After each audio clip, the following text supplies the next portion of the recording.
Welcome to Mystic Bedtime Stories, where history drifts like a breeze and the past speaks in whispers.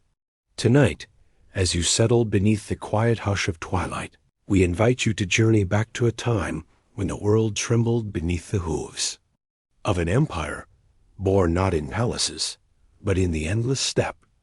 This is the tale of the Mongol Empire, a force that rose from windswept grasslands and reshaped the map of the world.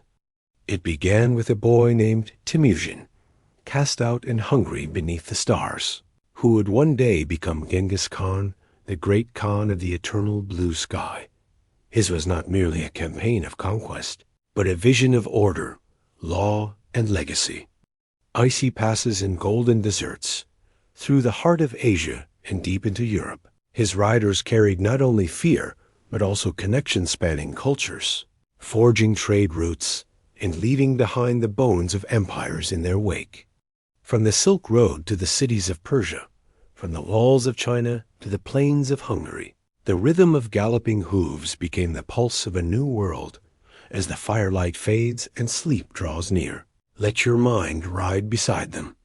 This is not just a story of war, but of longing, of ambition, of echoes that still drift across the grasslands when the wind begins to sing. Let the story begin. In the vast wilderness of the Mongolian steppes, where the horizon stretches endlessly in every direction, there lived a boy who would one day reshape the world. But on this particular evening, as we settle into our story, he was simply Temujin, name that meant of iron, though he possessed little more than the ragged clothes on his back and an unbreakable spirit within his young heart. The year was around 1162, and the Mongol tribes scattered across these windswept plains lived much as their ancestors had for countless generations. They followed the ancient rhythms of the seasons, moving their felt-covered homes called gers, from pasture to pasture, always chasing the sweet grass that would keep their horses, sheep, and goats well fed through the harsh winters they could claim entire herds in a single blizzard. Picture, if you will, a world where the sky seemed to touch the earth at every point along the horizon. No mountains blocked the view. No forests interrupted the rolling grasslands that stretched like a green ocean under the eternal blue dome of heaven. Here, a person could ride for days without seeing another soul, guided only by the stars above and the subtle changes in the grass beneath their horses' hooves. Into this world, Temujin was born to Yasuge, a minor chieftain of the Borjigin clan. His father was a man of some standing among the scattered tribes, known for his skill with bow and sword, and for his ability to forge alliances through the ancient customs of marriage and mutual obligation. But power among the Mongols was as shifting as the wind across the grasslands, here one season, gone the next. The story of Temujin's early years reads like a tale told around countless campfires, passed down through generations of storytellers, who understood that the greatest heroes often emerge from the darkest beginnings. When Temujin was still a child, perhaps 9 years old, his father took him on a journey that would change the course of his life forever. They rode across the steppes to the territory of the Anjarat tribe, where Yasuge had arranged for his son to be betrothed to a young girl named Bert. This was the way of the nomads' marriages were alliances, binding families and clans together in bonds stronger than individual affection. The girl, though only a child herself, possessed a quiet strength that would one day prove invaluable to the man Temujin would become. After the betrothal ceremony, Yasuge prepared to return home, leaving his son to live among the Anjarat people, as was the custom. This would allow the boy to learn their ways, to understand the complex web of relationships that govern tribal life, and to begin forging the connections that a future leader would need. But fate, as it often does in the great stories of history, had other plans. As Yasuge made his way back across the steppes, he encountered a group of Tatar warriors. The Tatars were old enemies of the Mongols, and the sight of a lone Borjigin chieftain proved too tempting to resist. They invited Yasuge to share their meal, a gesture that the customs of hospitality made difficult to refuse. What happened next would haunt Temujin for the rest of his life. The Tatars, bearing ancient grudges, had poisoned the food. Yasuge, trusting in the ancient laws of guest friendship, ate with them and began his journey home. But before he could reach his family, the poison took hold. He died in agony, calling out for his young son to return and take his place as leader of their people. When word reached Temujin among the Anjurat, the boy's world collapsed like a gyre struck by lightning. He was summoned home immediately, but what he found there was nothing like the life he had known. His father's followers, those who had sworn loyalty to Yasuge, took one look at the small, grief-stricken boy and made a calculation that would define the next chapter of Temujin's life. Without a strong leader to unite them, without the promise of successful raids and shared plunder, they simply melted away into the vastness of the steppes. Some joined other clans, others struck out on their own, but all abandoned the family of their dead chieftain to whatever fate awaited them. Temujin's mother, Holin, found herself in an impossible position. A widow with 4 young sons and a baby daughter, she had no male relatives to protect her, no powerful allies to call upon. In the brutal mathematics of steppe survival, she and her children had become nothing more than extra mouths to feed in a world where winter could kill the unwary and where strength was the only currency that mattered. The traditional tribal council, led by the elders who had once deferred to Yasuge, made their decision with cold practicality. The family would be cast out, abandoned to make their own way in a world that showed no mercy to the weak. It was a sentence that should have meant death for all of them, but it reckoned without the extraordinary character of both the mother and her eldest son. Holan, rather than surrender to despair, became a force of nature in her own right. She gathered her children around her and spoke words that would echo through the centuries. "We have no friends but our shadows, no whip but our horses' tails." With these words, she transformed their abandonment into a declaration of independence, their poverty into a source of strength. The family was driven from their ancestral grazing grounds, forced to seek shelter in the most marginal lands where other tribes would not venture. Here, in the harsh country along the edges of the great steppes, they learned to survive on roots and fish, on the occasional rabbit that Temujin could catch with snares made from horsehair, on berries gathered by his younger brothers. It was during these hard years that Temujin began to display the qualities that would one day make him the master of the largest contiguous empire in human history. He showed an uncanny ability to read the intentions of others, to understand the complex motivations that drove men to loyalty or betrayal. He learned to endure hardship without complaint, to make decisions quickly and stick to them regardless of the consequences.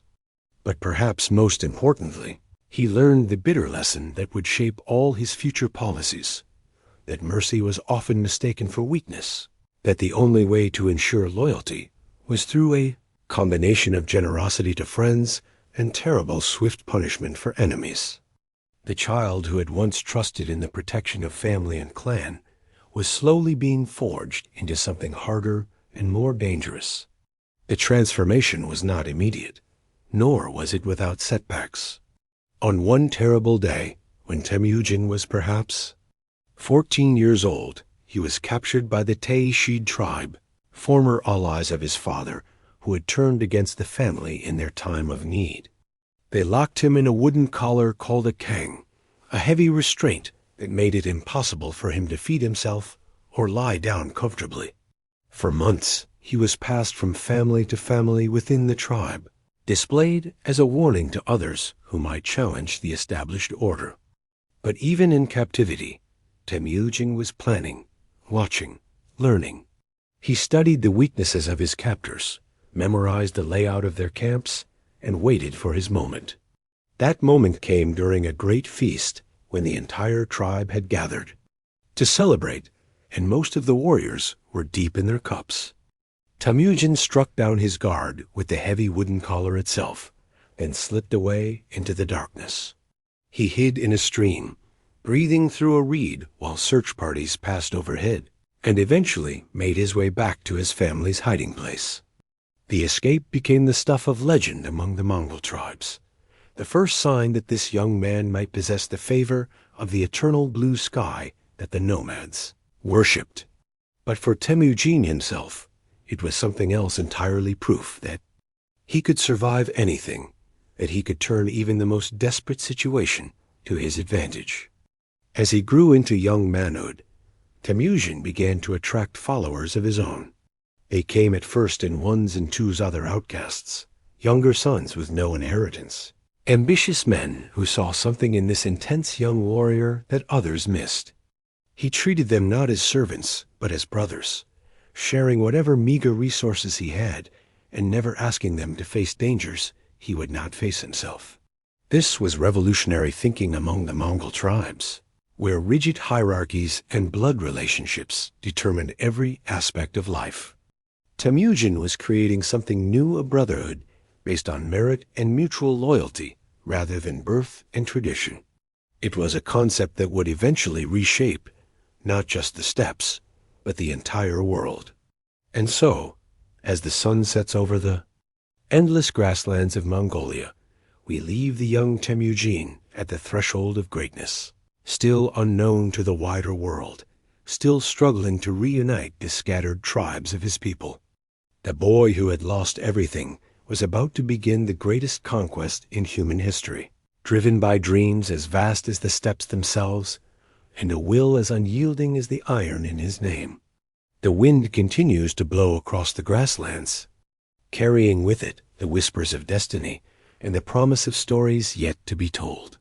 For this is only the beginning of a tale that will span continents and centuries, a story of how one man's vision transformed the world and left echoes that we can still hear today in the gentle rustle of grass beneath the eternal sky.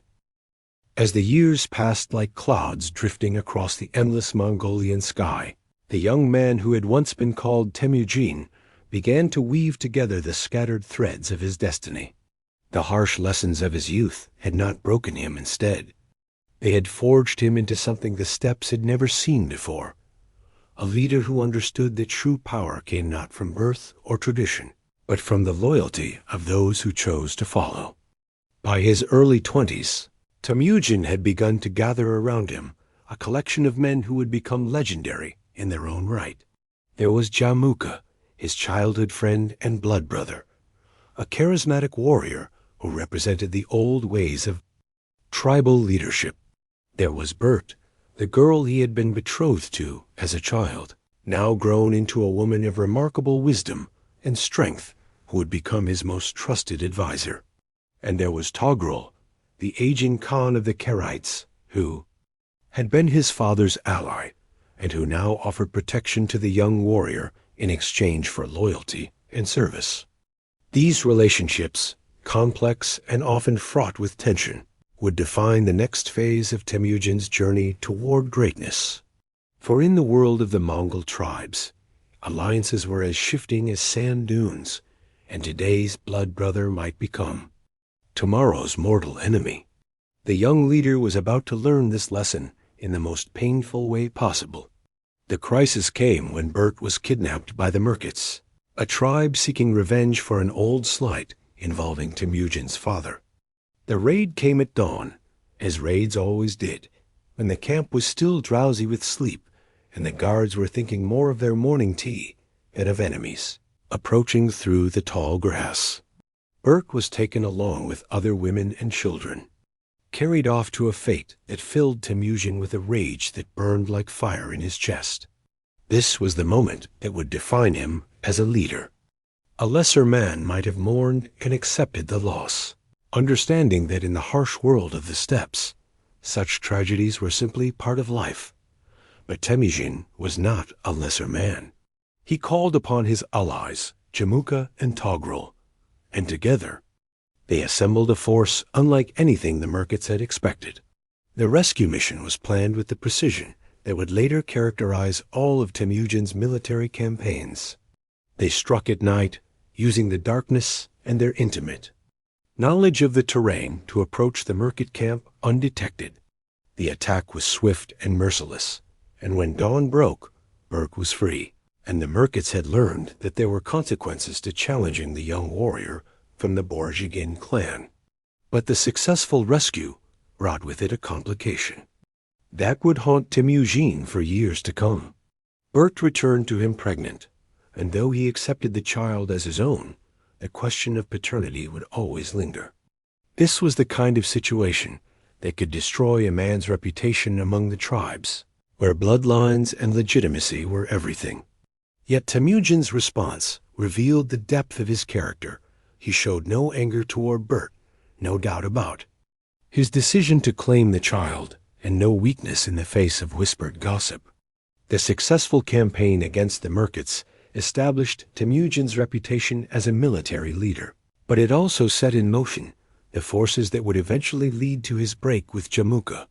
The two men, once closer than brothers, began to represent different visions of what the Mongol people could become. Jamuka championed the traditional ways, where tribal leaders maintained their independence and fought for honor and glory. Temujin, shaped by his experiences as an outcast, envisioned something radically different: a united people who could achieve greatness through cooperation rather than constant warfare. The philosophical differences between the two men played out against the backdrop of the endless political maneuvering that characterized steppe life. Tribes formed alliances and broke them with bewildering frequency, driven by immediate needs for pasture, protection, or revenge. In this shifting landscape, Temujin began to develop the strategies that would eventually make him master of the known world. Unlike other tribal leaders who relied on the traditional bonds of blood and marriage, Temujin created loyalty through merit and mutual benefit. He promoted men based on their abilities rather than their ancestry, sharing the spoils of war generously with his followers and always ensuring that those who served him faithfully were rewarded. This approach attracted not only the ambitious and skilled, but also the disenfranchised younger sons, outcasts, and anyone who felt that the traditional system had failed them. The growing tension between Temujin and Jamuka finally erupted into open conflict during a great gathering of the tribes. The two men, each surrounded by their followers, faced each other across a field that had once witnessed their childhood games. The choice before the assembled warriors was stark: follow the old ways represented by Jamuka, or embrace the new vision offered by Temujin. The battle that followed was as much about ideas as it was about military prowess. Jamuka's forces fought with traditional tactics, relying on individual heroism and the time-honored customs of steppe warfare. Temujin's army, by contrast, fought with a discipline and coordination that surprised everyone, including some of his own men. He had been studying the art of war, not just as practiced by the Mongols, but as understood by the Chinese, the Persians, and other settled peoples who had learned to combine individual skill with collective strategy. The victory was decisive, but Temujin's response to it was even more significant. Rather than executing Jamuka and his followers as tradition demanded, he offered them a choice: join him willingly or leave the steppes forever. Many of Jamuka's men, impressed by this unexpected mercy and recognizing the superior organization of Temujin's forces, chose to switch sides. Even some of his closest allies began to question whether they had backed the right leader. This pattern of conquest, followed by integration, would become the hallmark of Temujin's rise to power. Each victory brought new followers, new resources, and new knowledge. He learned the strengths and weaknesses of every tribal fighting style, absorbed the best practices of every group he encountered, and gradually built an army that combined the mobility and toughness of traditional steppe warriors with innovations borrowed from settled civilizations. The process was not without its setbacks. There were defeats that scattered his forces, betrayals that cost him trusted companions, and moments when it seemed that his vision of a united Mongolia was nothing more than an impossible dream. But each failure taught him something new. Each loss made him stronger, and each betrayal refined his understanding of human nature. As the years passed, Temujin's reputation spread far beyond the immediate region of his birth. Merchants traveling the trade routes carried stories of the young warrior who was uniting the fractious Mongol tribes.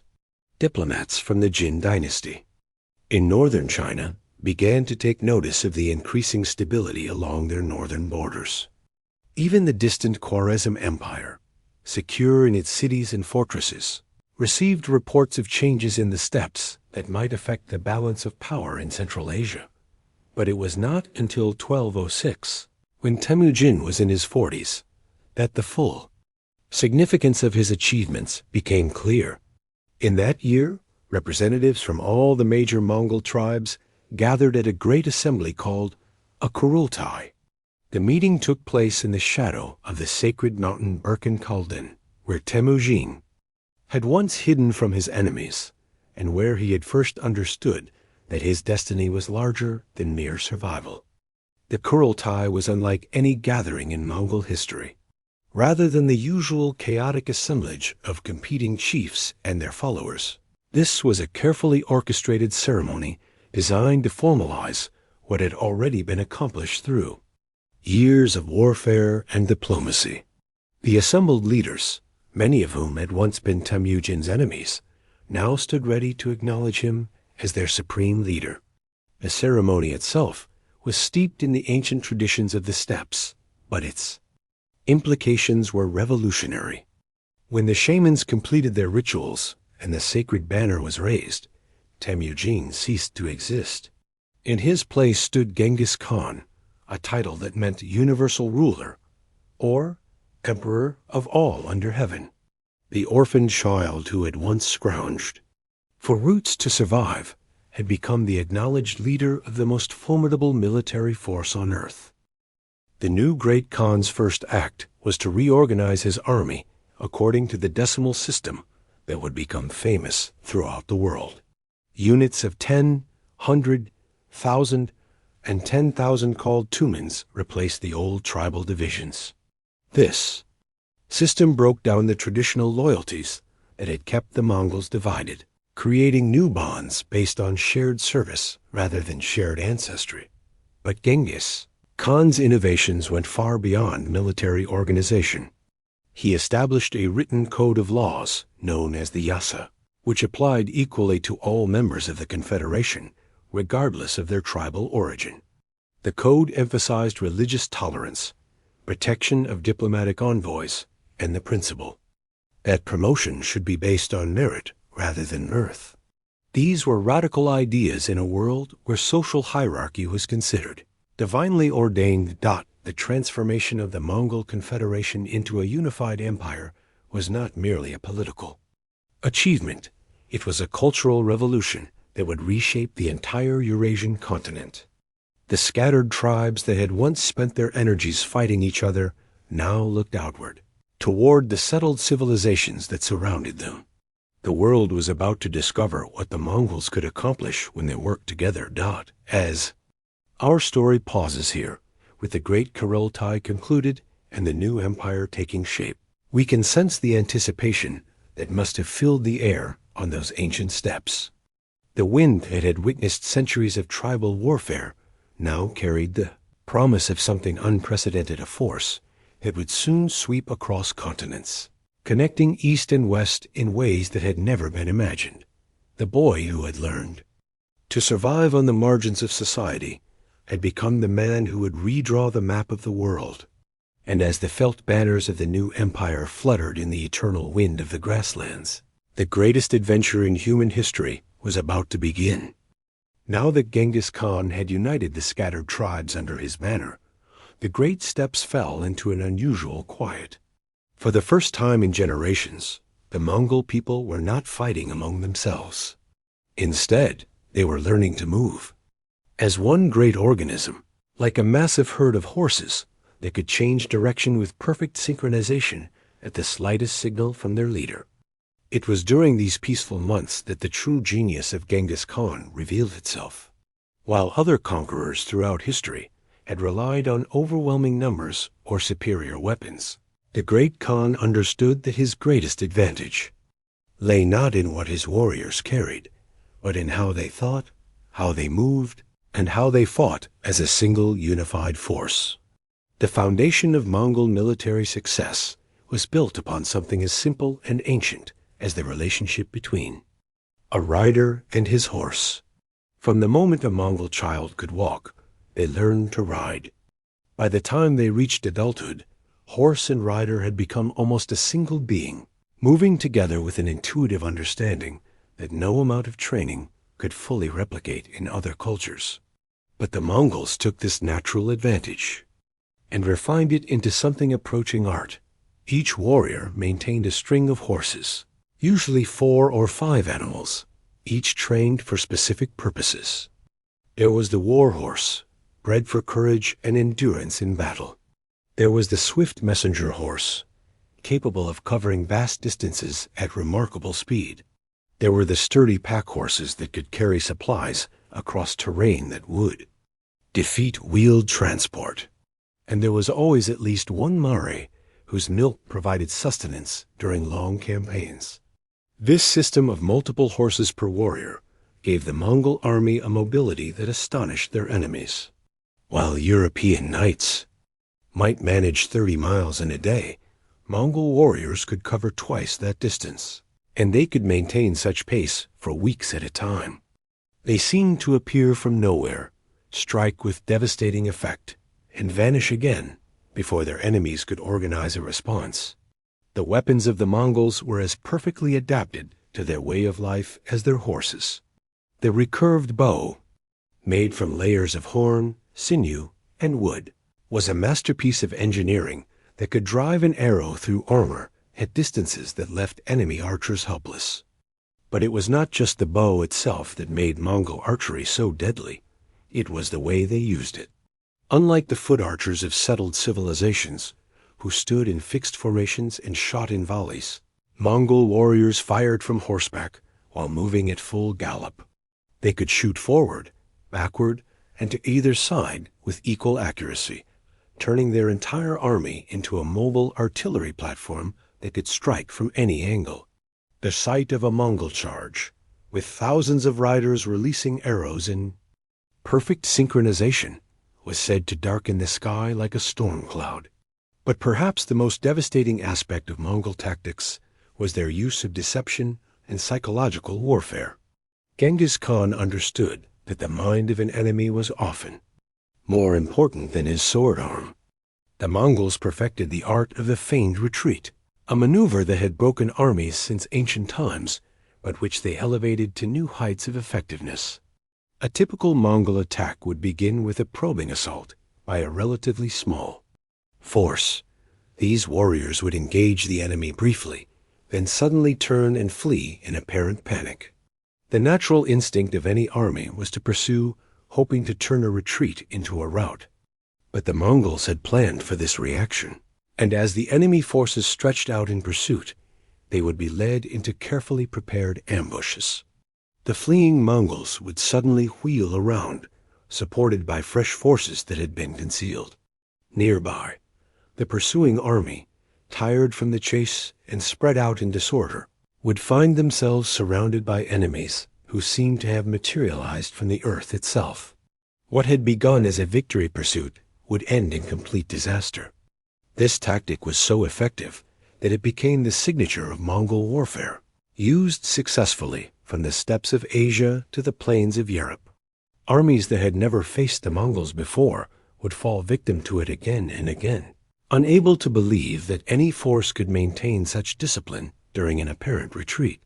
The Mongols also revolutionized the use of intelligence and communication. In warfare, Genghis Khan established a network of scouts and spies that extended far beyond the reach of his armies. These men, often disguised as merchants or travelers, would gather information about enemy strengths, weaknesses, and intentions.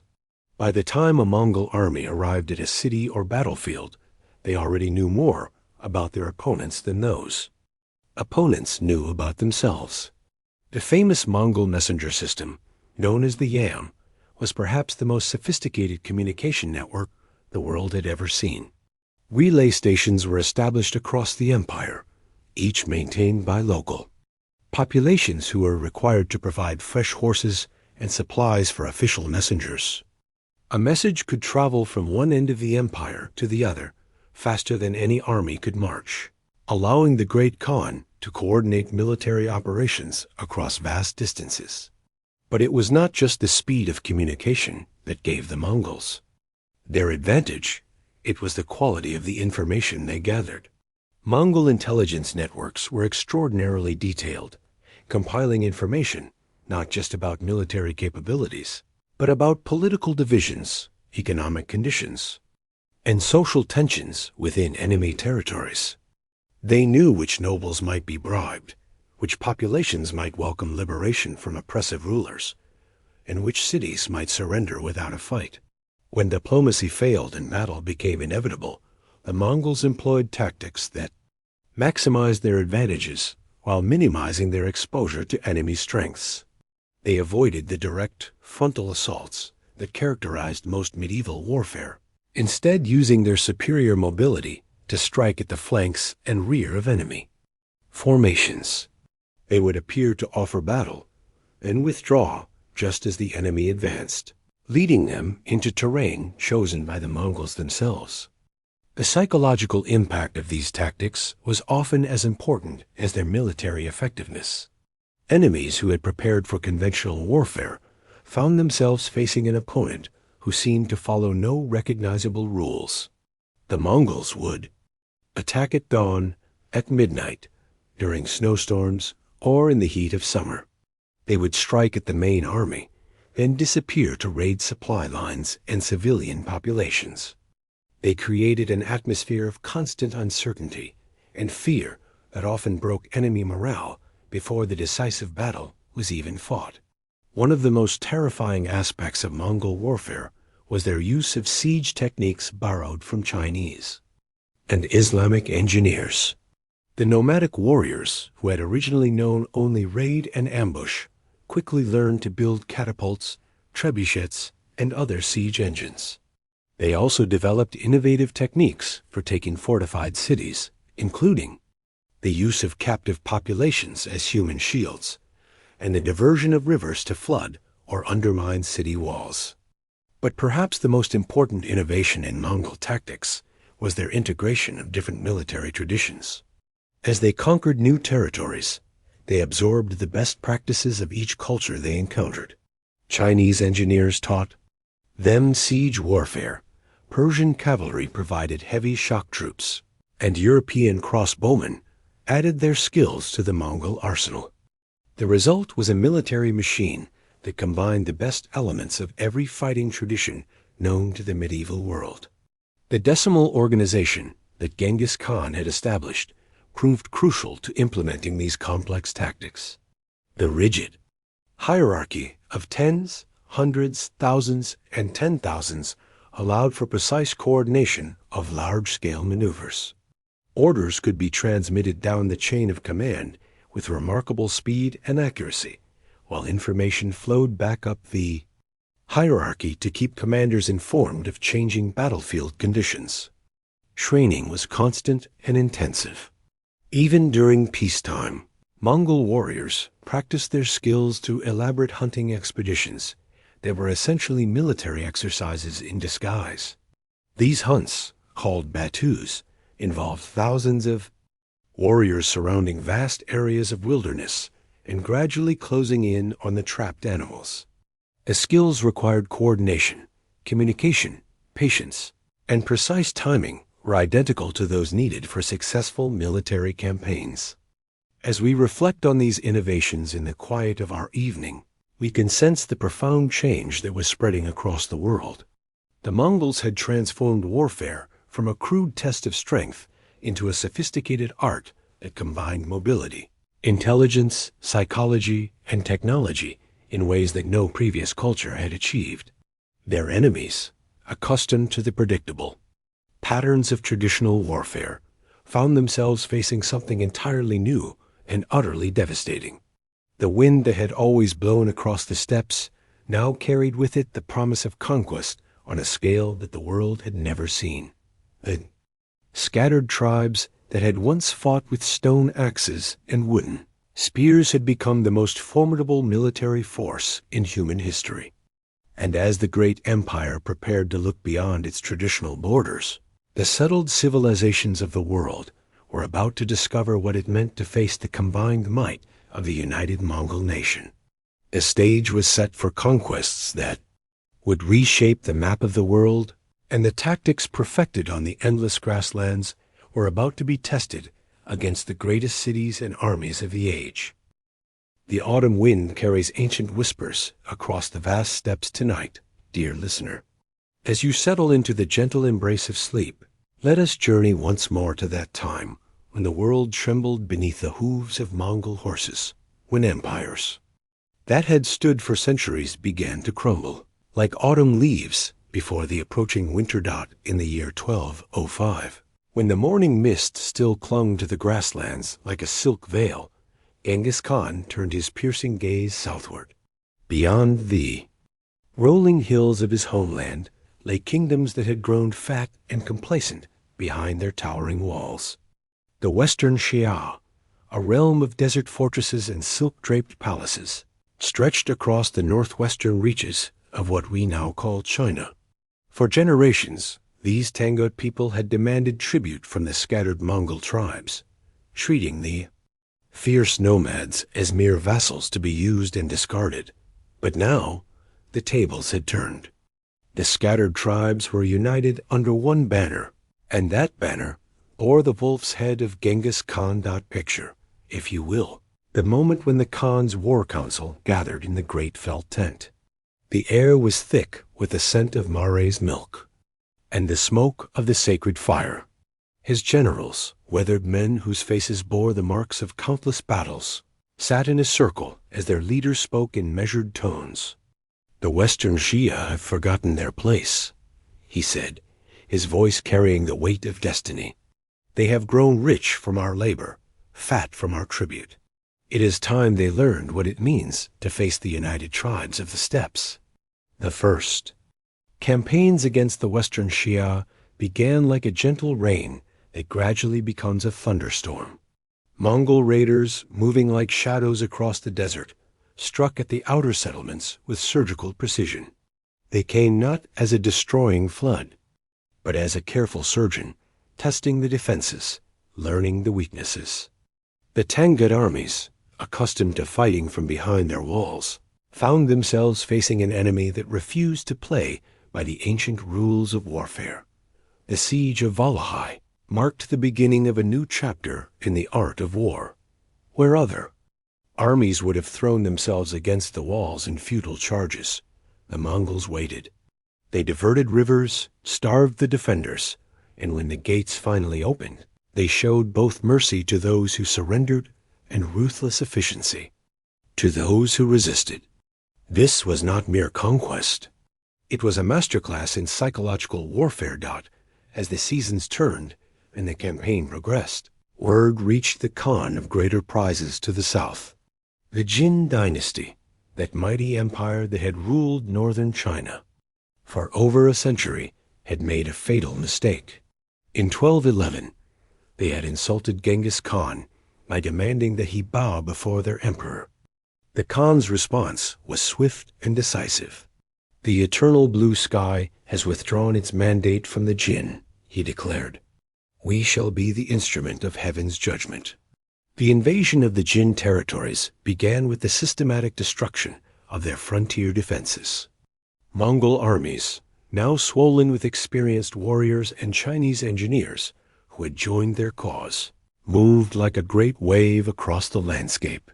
They employed tactics that seemed to defy logic, feigned retreats that drew enemy forces into carefully prepared ambushes, the use of captured siege engines operated by Chinese experts, and perhaps most importantly, a network of spies and informants that kept the Khan informed of every movement of his enemies.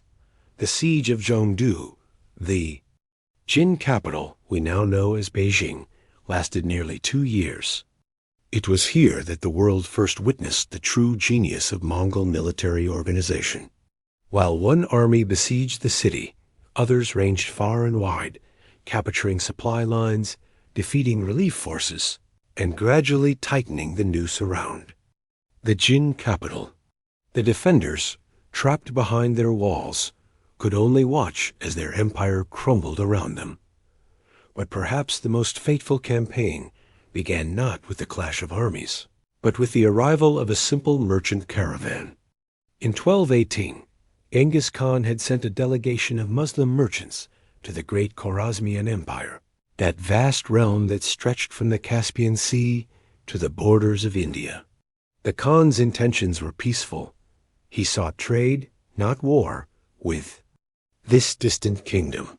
The caravan carried not only goods, but a message of friendship from the great Khan to Shah Ala ad-Din Muhammad, the governor of Otrar. A man named Inalhuk made a decision that would echo through the ages. Perhaps driven by greed, perhaps by fear, he seized the caravan, executed the merchants, and kept their valuable goods. When news of this outrage reached the Khan, those who were present say his face became as still as a frozen lake. For 3 days he spoke to no one, walking alone among his horses on the windswept steppes. When he finally broke his silence, his words were measured, but carried the weight of approaching doom. "They have killed my merchants," he said simply. "They have insulted heaven itself. The Khwarezmian Empire must answer for this crime." The preparations for the campaign against Khwarezm were unlike anything the world had seen. This would not be a simple raid, or even a regional conquest. This would be the projection of Mongol power across the known world, from the steppes of Mongolia to the gates of Europe. The Khan assembled an army of nearly 200,000 men, supported by Chinese siege engineers, Muslim administrators, and the logistics network that could supply an army across thousands of miles of hostile territory. The campaign began in 1219 with the crossing of the Sir Darya River. The great cities of Central Asia, Otrar, Bukhara, Samarkand, fell one by one before the Mongol advance. Each siege demonstrated new innovations in the art of war. At Otrar, the Mongols diverted the river that supplied the city's water. At Bukhara, they used the city's own population as human shields while filling in the defensive moats. At Samarkand, they employed a combination of Chinese siege engines and Muslim engineers to breach walls that had stood for centuries. The destruction of these ancient centers of learning and culture was not merely an act of war, but a statement about the changing nature of power itself. The old world of settled civilizations, with their fixed boundaries and rigid hierarchies, was giving way to something new, a nomadic empire that recognized no borders, acknowledged no limits, and moved with the speed of the wind itself. Yet, even in conquest, the Mongols demonstrated their genius for adaptation. They did not simply destroy, they absorbed. Chinese engineers taught them the secrets of siege warfare. Muslim administrators showed them how to govern settled populations. Persian scholars introduced them to the wider world of letters and philosophy. The Mongol Empire was becoming not just a military force, but a vast melting pot of cultures and ideas. As the campaign in Khwarezm reached its climax, with the Shah fleeing to a lonely island in the Caspian Sea, where he died in exile, the world began to understand that something fundamental had changed. The age of isolated kingdoms and regional empires was ending. In its place was rising something unprecedented, a truly global empire that would stretch from the Pacific Ocean to the gates of Vienna. The conquest of the Western Shui was finally completed in 1227, but it came at a terrible cost. During the siege of Yinchuan, the last Tangut stronghold, Genghis Khan fell ill. Some say he was injured in battle, others whisper that he was poisoned, but the truth remains shrouded in the mists of time.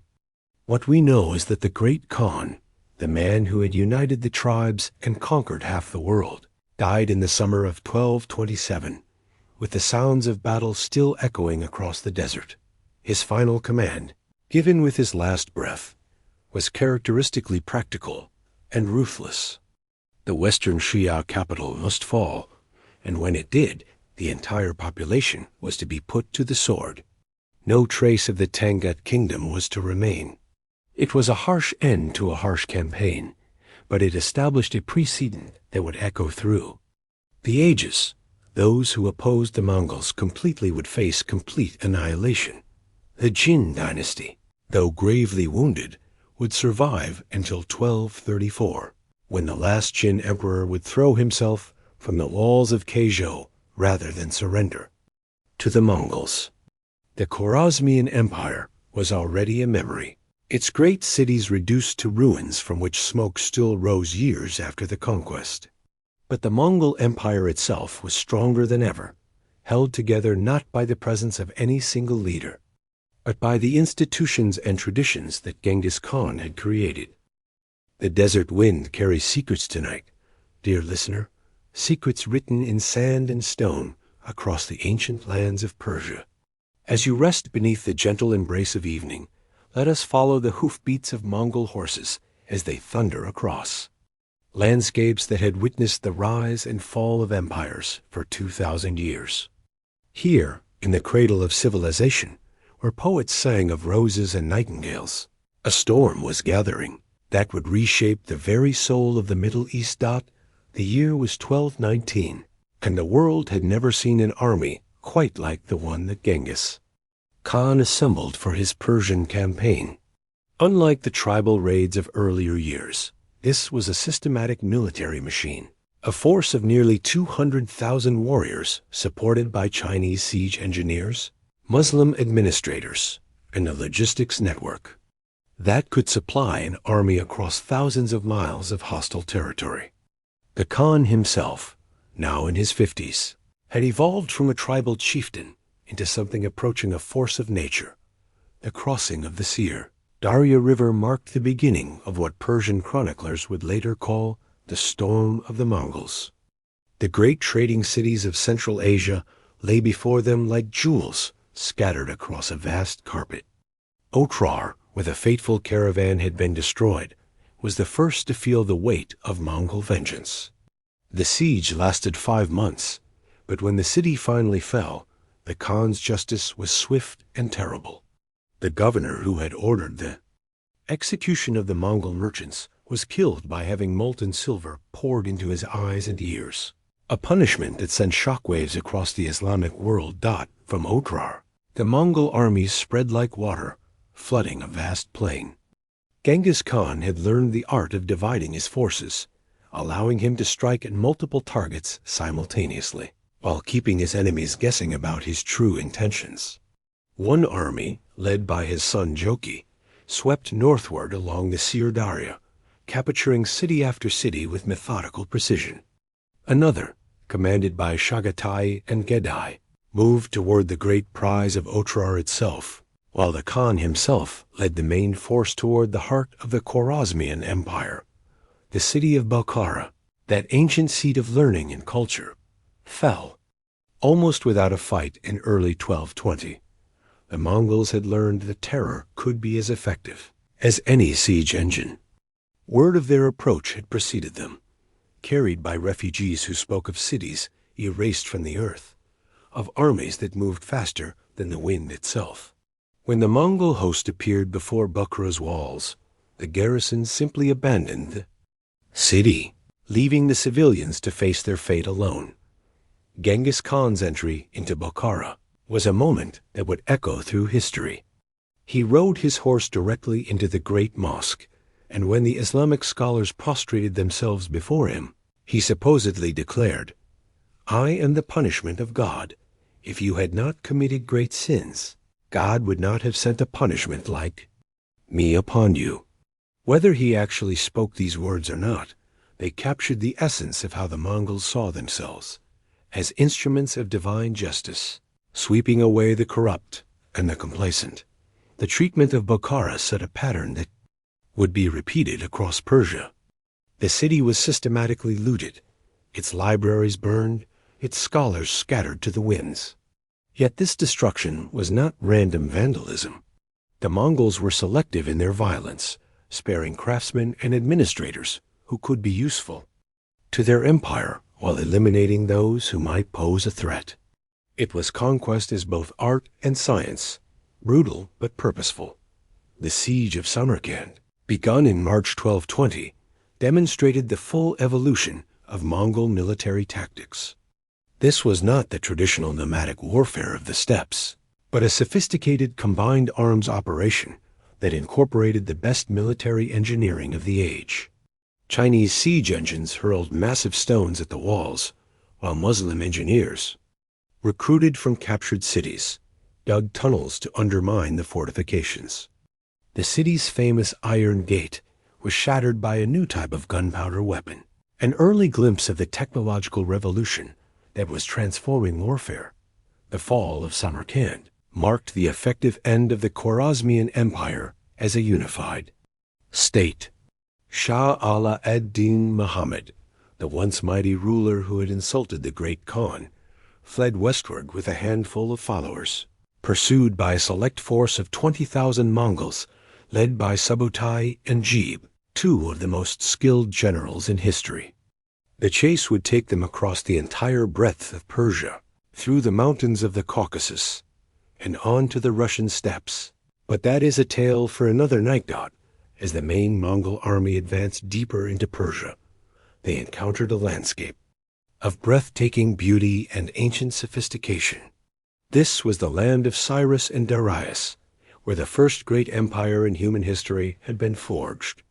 The cities they encountered were marvels of engineering and culture, with gardens that seemed to bring paradise to earth and libraries that contained the wisdom of ages. Yet for all their beauty, these cities were also symbols of the settled, hierarchical world that the Mongols instinctively opposed. The siege of Nishapur, which began in late 1220, would become synonymous with the terrible efficiency of Mongol warfare. This ancient city, founded by the Sasanian king Shapur, and renowned throughout the Islamic world for its poets and scholars, had made the fatal mistake of killing Takushar, Genghis Khan's beloved son-in-law, during an earlier siege. The Khan's daughter, Takushar's widow, was given the honor of commanding the final assault on the city, and her grief transformed into a fury that would leave Nishapur as nothing more than a Ka. Memory. The destruction of Nishapur was so complete that Persian chroniclers claimed that cats and dogs were hunted down and killed along with the human population. The city's libraries, containing irreplaceable manuscripts and scientific treatises, were burned to ash. The heads of the slain were arranged in separate pyramids of men, women, and children, a grim monument to the price of resistance. Later Persian historians would write that the very ground was sown with barley to erase all trace of human habitation, though this may have been poetic exaggeration born of horror and grief. Yet even in their most destructive moments, the Mongols displayed their genius for adaptation and incorporation. Persian administrators who submitted or integrated into the Mongol system, bringing with them centuries of experience in governing settled populations. Persian engineers shared their knowledge of irrigation and architecture. Persian scholars, those who survived the conquest, found themselves serving new masters who were surprisingly interested in learning about the wider world. The campaign in northern Persia revealed another aspect of Mongol military genius: their ability to fight in terrain completely different from the steppes of their homeland. The mountains of Afghanistan, the deserts of eastern Iran, the river valleys of Mesopotamia, each presented unique challenges that required adaptation of tactics developed on the grasslands of Mongolia. The Mongols learned to use local guides, to modify their equipment for different climates, and to incorporate new fighting techniques learned from conquered peoples. The siege of Merv in the spring of 1221 demonstrated how the Mongols had perfected the art of psychological warfare. This great city, once called the Mother of the World, surrendered without a fight after the defenders heard detailed accounts of what had happened in Nishapur. The Mongols had learned that reputation could be as powerful as any weapon, and they cultivated their image as unstoppable destroyers with the same care that they bred their horses. The treatment of Merv showed both the harshness and the pragmatism of Mongol rule. The city was systematically depopulated, its inhabitants scattered across the empire according to their skills and usefulness. Craftsmen were sent to Mongolia, administrators to other parts of the empire, and the common people were either enslaved or simply told to leave. The city itself was abandoned, its great walls left to crumble in the desert wind got as the Mongol armies pushed deeper into Persia. They encountered the full complexity of Middle Eastern politics.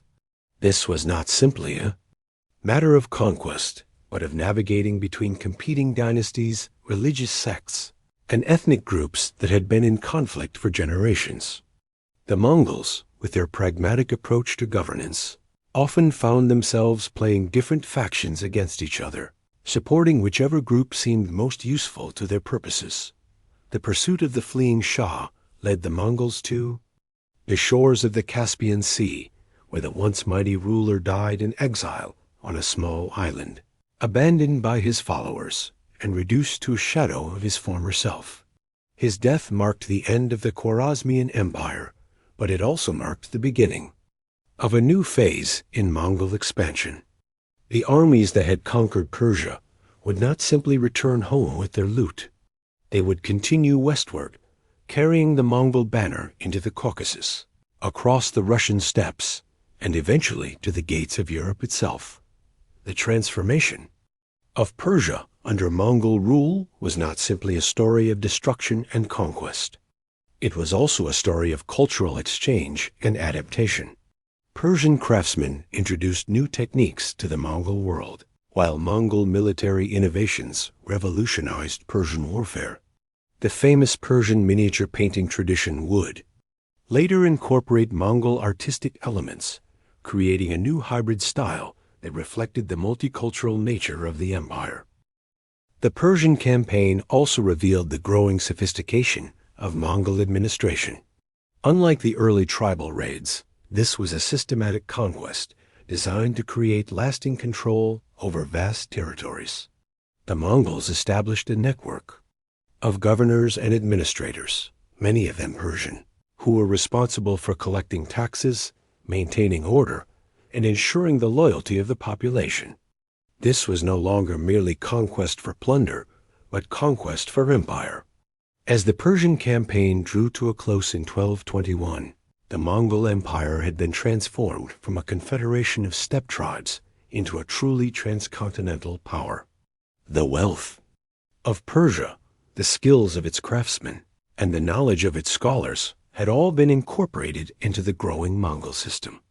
The empire now stretched from the Pacific Ocean to the shores of the Caspian Sea, encompassing dozens of different cultures and peoples united under the banner of the Great Khan. The wind that blows across the ruins of ancient Nishapur tonight carries with it the whispers of 1,000 years of history. In the shifting sands, one can still sense the passage of those Mongol armies, moving like a force of nature across the landscape of the ancient world. They came as conquerors, but they left as something more, the creators of a new kind of empire, one that would connect east and west in ways that had never been imagined before. As you drift into sleep tonight, dear listener, let your dreams carry you across those vast Persian landscapes, where the ghosts of ancient empires still walk beneath. The stars. The summer of 1227 brought with it a silence that seemed to stretch across the endless grasslands of Mongolia. Dear listener, as you settle into the comfort of evening, let us journey to that moment when the world held its breath, when the death of one man threatened to unravel the greatest empire the world had ever known. Yet death, as we shall see, would not be the end of the Mongol story, but merely the beginning of a new and even more remarkable chapter. Genghis Khan died as he had lived, In the midst of campaign, with the sounds of battle echoing across the mountains of the Western Shah, his final words, spoken in the felt tent where he had spent his last days, were characteristically practical.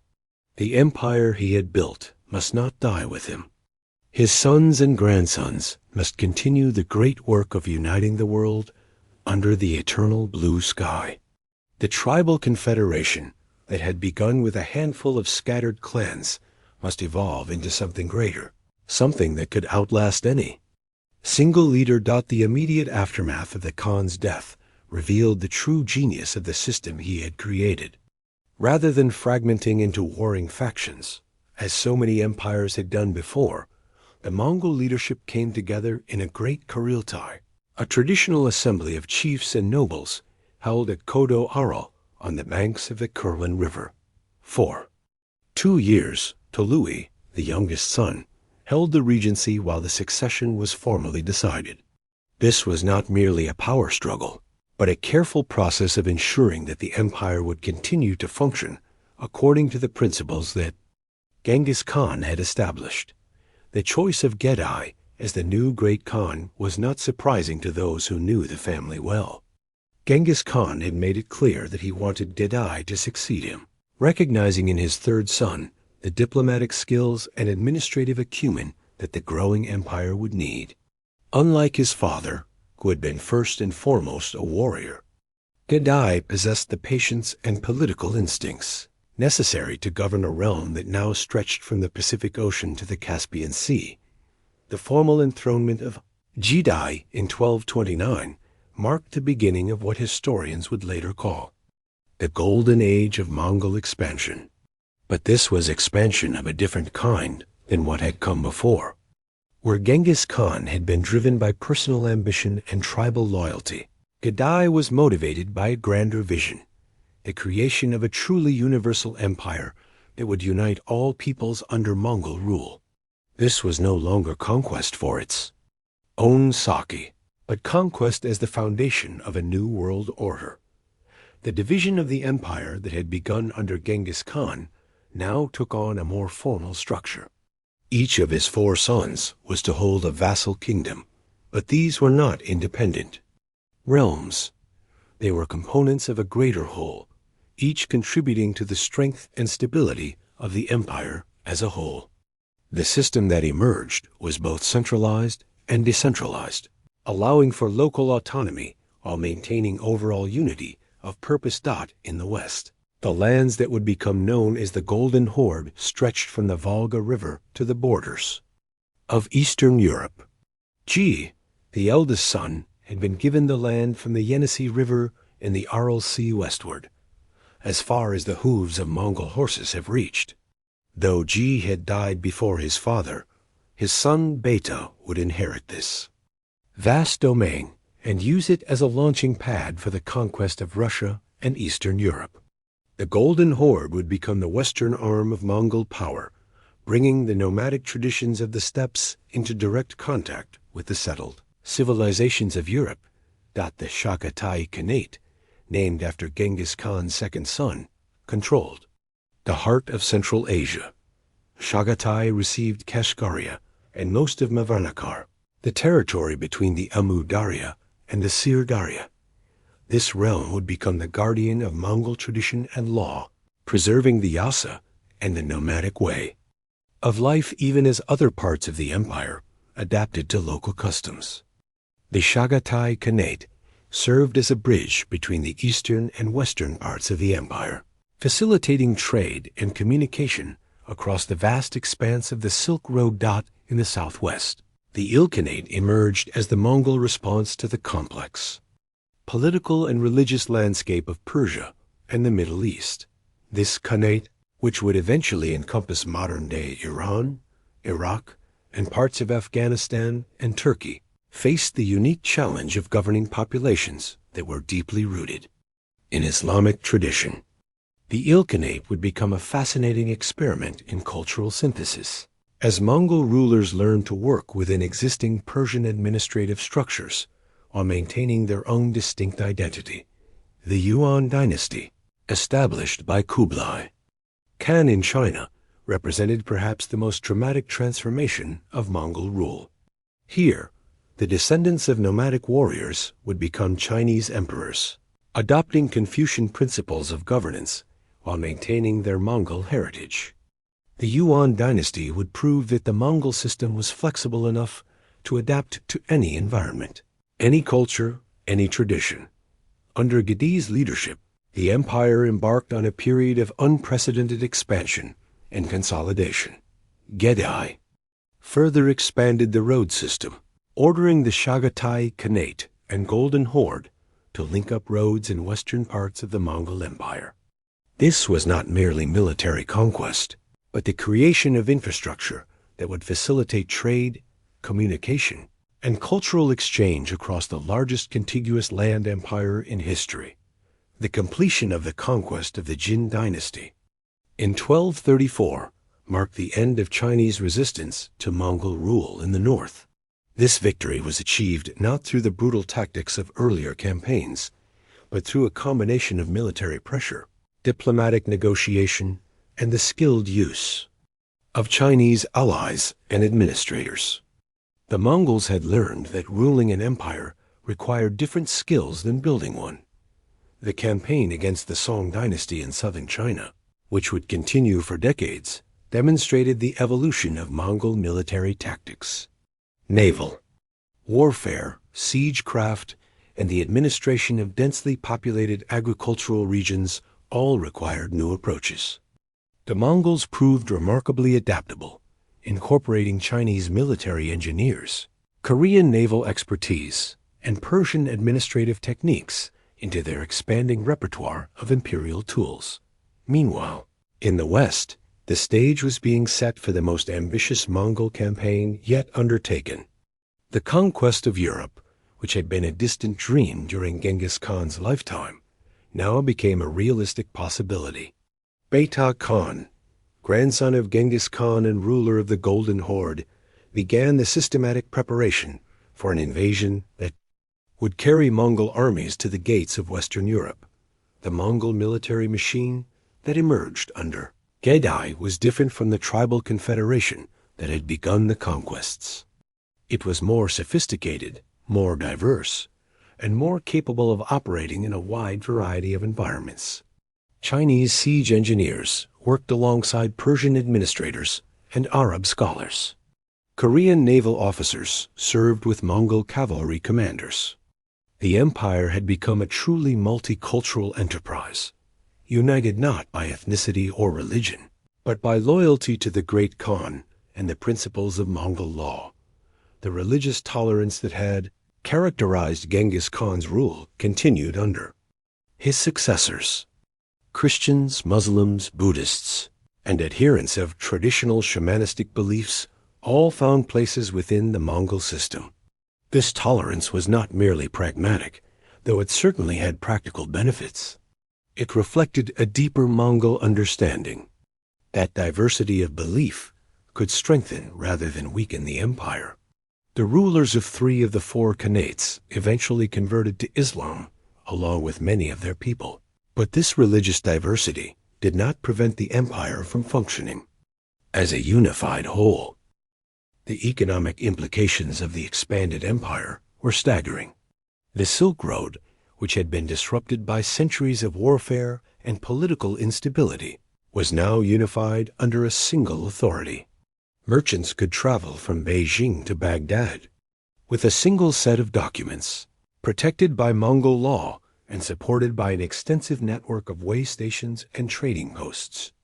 The flow of goods, ideas, and technologies accelerated dramatically, creating the world's first truly global economy. The cultural exchange that occurred within the Mongol Empire was unprecedented in its scope and intensity. Persian poets found patronage at the court of the great Khan in Karakorum. Chinese artists influenced the development of Islamic miniature painting. European craftsmen learned new techniques from their Asian counterparts. The empire had become a vast laboratory for cultural synthesis and innovation. The death of Gedi in 1241 marked the end of the first phase of post-Genghis expansion, but it did not mark the end of Mongol ambition. The empire had proven that it could survive the death of its founder and continue to grow and evolve. The succession struggles that followed would test the flexibility of the system, but they would also demonstrate its fundamental strength. As the 1240s progressed, it became clear that the Mongol Empire was entering a new phase of its development. The period of rapid conquest was giving way to an era of consolidation and administration. The nomadic confederation that had begun on the steppes of Mongolia was evolving into a complex imperial system that would influence the course of world history for centuries to come. The four khanates that emerged from this period would each develop their own distinct character and traditions.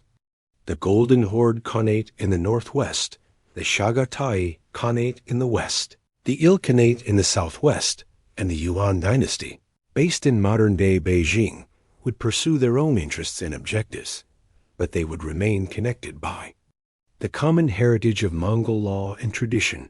The transformation of the Mongol Empire after Genghis Khan's death was not simply a story of political succession, but of cultural evolution. The empire that had begun as a confederation of nomadic tribes had become a multicultural, multi-religious, transcontinental state that facilitated unprecedented levels of trade, communication, and cultural exchange. The death of the great Khan had not ended the Mongol story, but had allowed it to enter a new and even more remarkable chapter. The winter wind carries omens tonight, dear listener, whispers of a time when the very foundations of medieval Europe trembled beneath the thunder of approaching hoofbeats. As you rest in the gentle embrace of evening, let us travel back to the 1230s, when a young prince named Bedtime Khan gazed westward from the vast steppes of Russia and dreamed of carrying the Mongol banner to the very edge of the known world. This is the story of how the grandson of Genghis Khan brought the fury of the East to the doorstep of the West, and how Europe itself held its breath in terror. Bedtime Khan was born to greatness, the son of Joki and grandson of the legendary Genghis Khan. But unlike his grandfather, who had earned his throne through conquest and cunning, Beta inherited his position along with the weight of enormous expectations. In 1235, he was elected commander-in-chief of the western part of the Mongol Empire and was given responsibility for the invasion of Europe. The young prince, barely 30 years old, found himself at the head of the most formidable military machine the world had ever seen, with a mandate to extend Mongol rule to the very ends of the earth. The preparation for the European campaign revealed the sophistication that the Mongol Empire had achieved in the decades since Genghis Khan's death. This was not to be a simple raid or even a series of isolated conquests, but a systematic campaign designed to permanently incorporate Europe into the Mongol world system. The army that assembled under Bata's command was truly international in scope, including not only Mongol cavalry, but also Chinese siege engineers, Persian administrators, and warriors from dozens of conquered peoples, all united under the discipline of Mongol military law. The campaign began with what appeared to be a reconnaissance mission in 1237, as Mongol forces probed the defenses of the Russian principalities that lay scattered across the vast forests and rivers of the eastern frontier. The Mongols, seemingly coming from nowhere and quickly gaining a reputation as the horsemen of the devil, enjoyed victory after victory. The Russian princes, accustomed to fighting each other in local conflicts, found themselves facing an enemy that moved with terrifying speed and coordination, striking simultaneously at multiple targets across hundreds of miles of territory. The siege of Ryazan in December 1237 provided the first demonstration of what Europe could expect from the Mongol war machine. The city, considered one of the strongest fortresses in Russia, held out for only 6 days before falling to a combination of Chinese siege engines and Mongol tactical genius. The destruction that followed was methodical and complete, designed not merely to capture the city, but to send a message to every other Russian prince about the futility of resistance. The Mongols captured Kiev in 1240 and moved west into Hungary and Poland. The fall of Kiev, the ancient capital of the Rus and the spiritual heart of Eastern Christianity, sent shockwaves throughout Europe. This was not just another barbarian raid, but the conquest of one of the great cities of the medieval world by an empire that seemed to possess unlimited resources and supernatural military abilities. The speed of the Mongol advance defied everything that European military thought considered possible. Traditional medieval warfare moved at the pace of oxen and supply wagons, but the Mongols lived off mare's milk and dried meat, allowing them to cover vast distances without the logistical constraints that limited European armies. When the citizens of Kiev woke to find Mongol banners flying over their walls, many believed that the end of the world had arrived. The campaign in Poland and Hungary in 1241 demonstrated the full sophistication of Mongol strategic planning. Rather than concentrating their forces in a single massive army, the Mongols divided their strength into multiple columns that could operate independently while maintaining perfect coordination. They began their invasion into Central Europe by launching a two-pronged invasion of then-fragmented Poland, culminating in the Battle of Legnica, the 9th of April 1241, and the Kingdom of Hungary, culminating in the Battle of Mohi, the 11th of April 1241. The Battle of Legnica became a legend of medieval warfare, though not for the reasons that European knights might have preferred. The cream of Polish chivalry, led by Duke Henry II the Pious, charged the Mongol lines with all the confidence of warriors who had never met their equals on the field of battle. The Mongols, employing tactics perfected on the steppes of Asia, executed a feigned retreat that drew the Polish heavy cavalry into a carefully prepared trap. When the dust settled, the flower of Polish nobility lay dead on the field, and the Mongols had barely sustained any casualties at all. The psychological impact of Legnica was perhaps even more devastating than the military defeat. European warfare was built around the concept of knightly honor and individual prowess, but the Mongols fought with a cold efficiency that seemed to drain the very romance from combat. They used smoke screens, coordinated archery barrages, and tactical deceptions that left their enemies confused and demoralized. This was not war as Europe understood it, but something closer to a systematic science of destruction. The Hungarian campaign revealed another dimension of Mongol military genius, their ability to adapt their tactics to different terrain and enemies. The armies swept the plains of Hungary over the summer, and in the spring of 1242 they regained impetus and extended their control into Austria and Dalmatia, as well as invading Moravia. King Belau IV of Hungary, warned by the disasters in Poland, had attempted to gather all his forces for a single decisive battle, but the Mongols refused to cooperate with his plans. The Battle of Mohi, fought on the banks of the Sayo River, demonstrated the Mongols' mastery of river-crossing operations and night attacks. While the Hungarian army slept, confident in their position behind the river, Mongol engineers were quietly constructing bridges downstream under cover of darkness. When dawn broke, the Hungarians found themselves surrounded and facing annihilation. The king himself barely escaped with his life, fleeing to the Adriatic coast while his kingdom collapsed around him. The march toward Vienna in late 1241 represented the high-water mark of Mongol expansion into Europe. The armies swept the plains of Hungary over the summer, and in the spring of 1242, they extended their control into Austria and Dalmatia, as well as invading Bohemia. For the first time in centuries, the great cities of Western Europe faced the prospect of siege by an Asian army. The Holy Roman Emperor Frederick II, embroiled in his own conflicts with the Pope, could offer little assistance to the terrified populations of Eastern Europe. The Mongol military machine that approached Vienna was unlike anything Europe had ever seen. Chinese siege engines that could hurl massive stones over city walls, Muslim engineers who understood the principles of undermining fortifications, and above all, the Mongol cavalry with their composite bows and devastating mobility. European castles, designed to withstand attacks by other European armies, seemed suddenly obsolete in the face of these new technologies and tactics. Yet just as victory seemed within their grasp, the Mongols did something that stunned the Christian world. They withdrew. In late 1241, news reached Bedtime Khan that the great Khan Gedai had died in distant Karakoram, and according to Mongol law, all princes of the royal family were required to return to Mongolia for the election of a new supreme ruler. The army that had seemed poised to conquer all of Europe simply vanished, disappearing back into the steppes as quickly as it had appeared.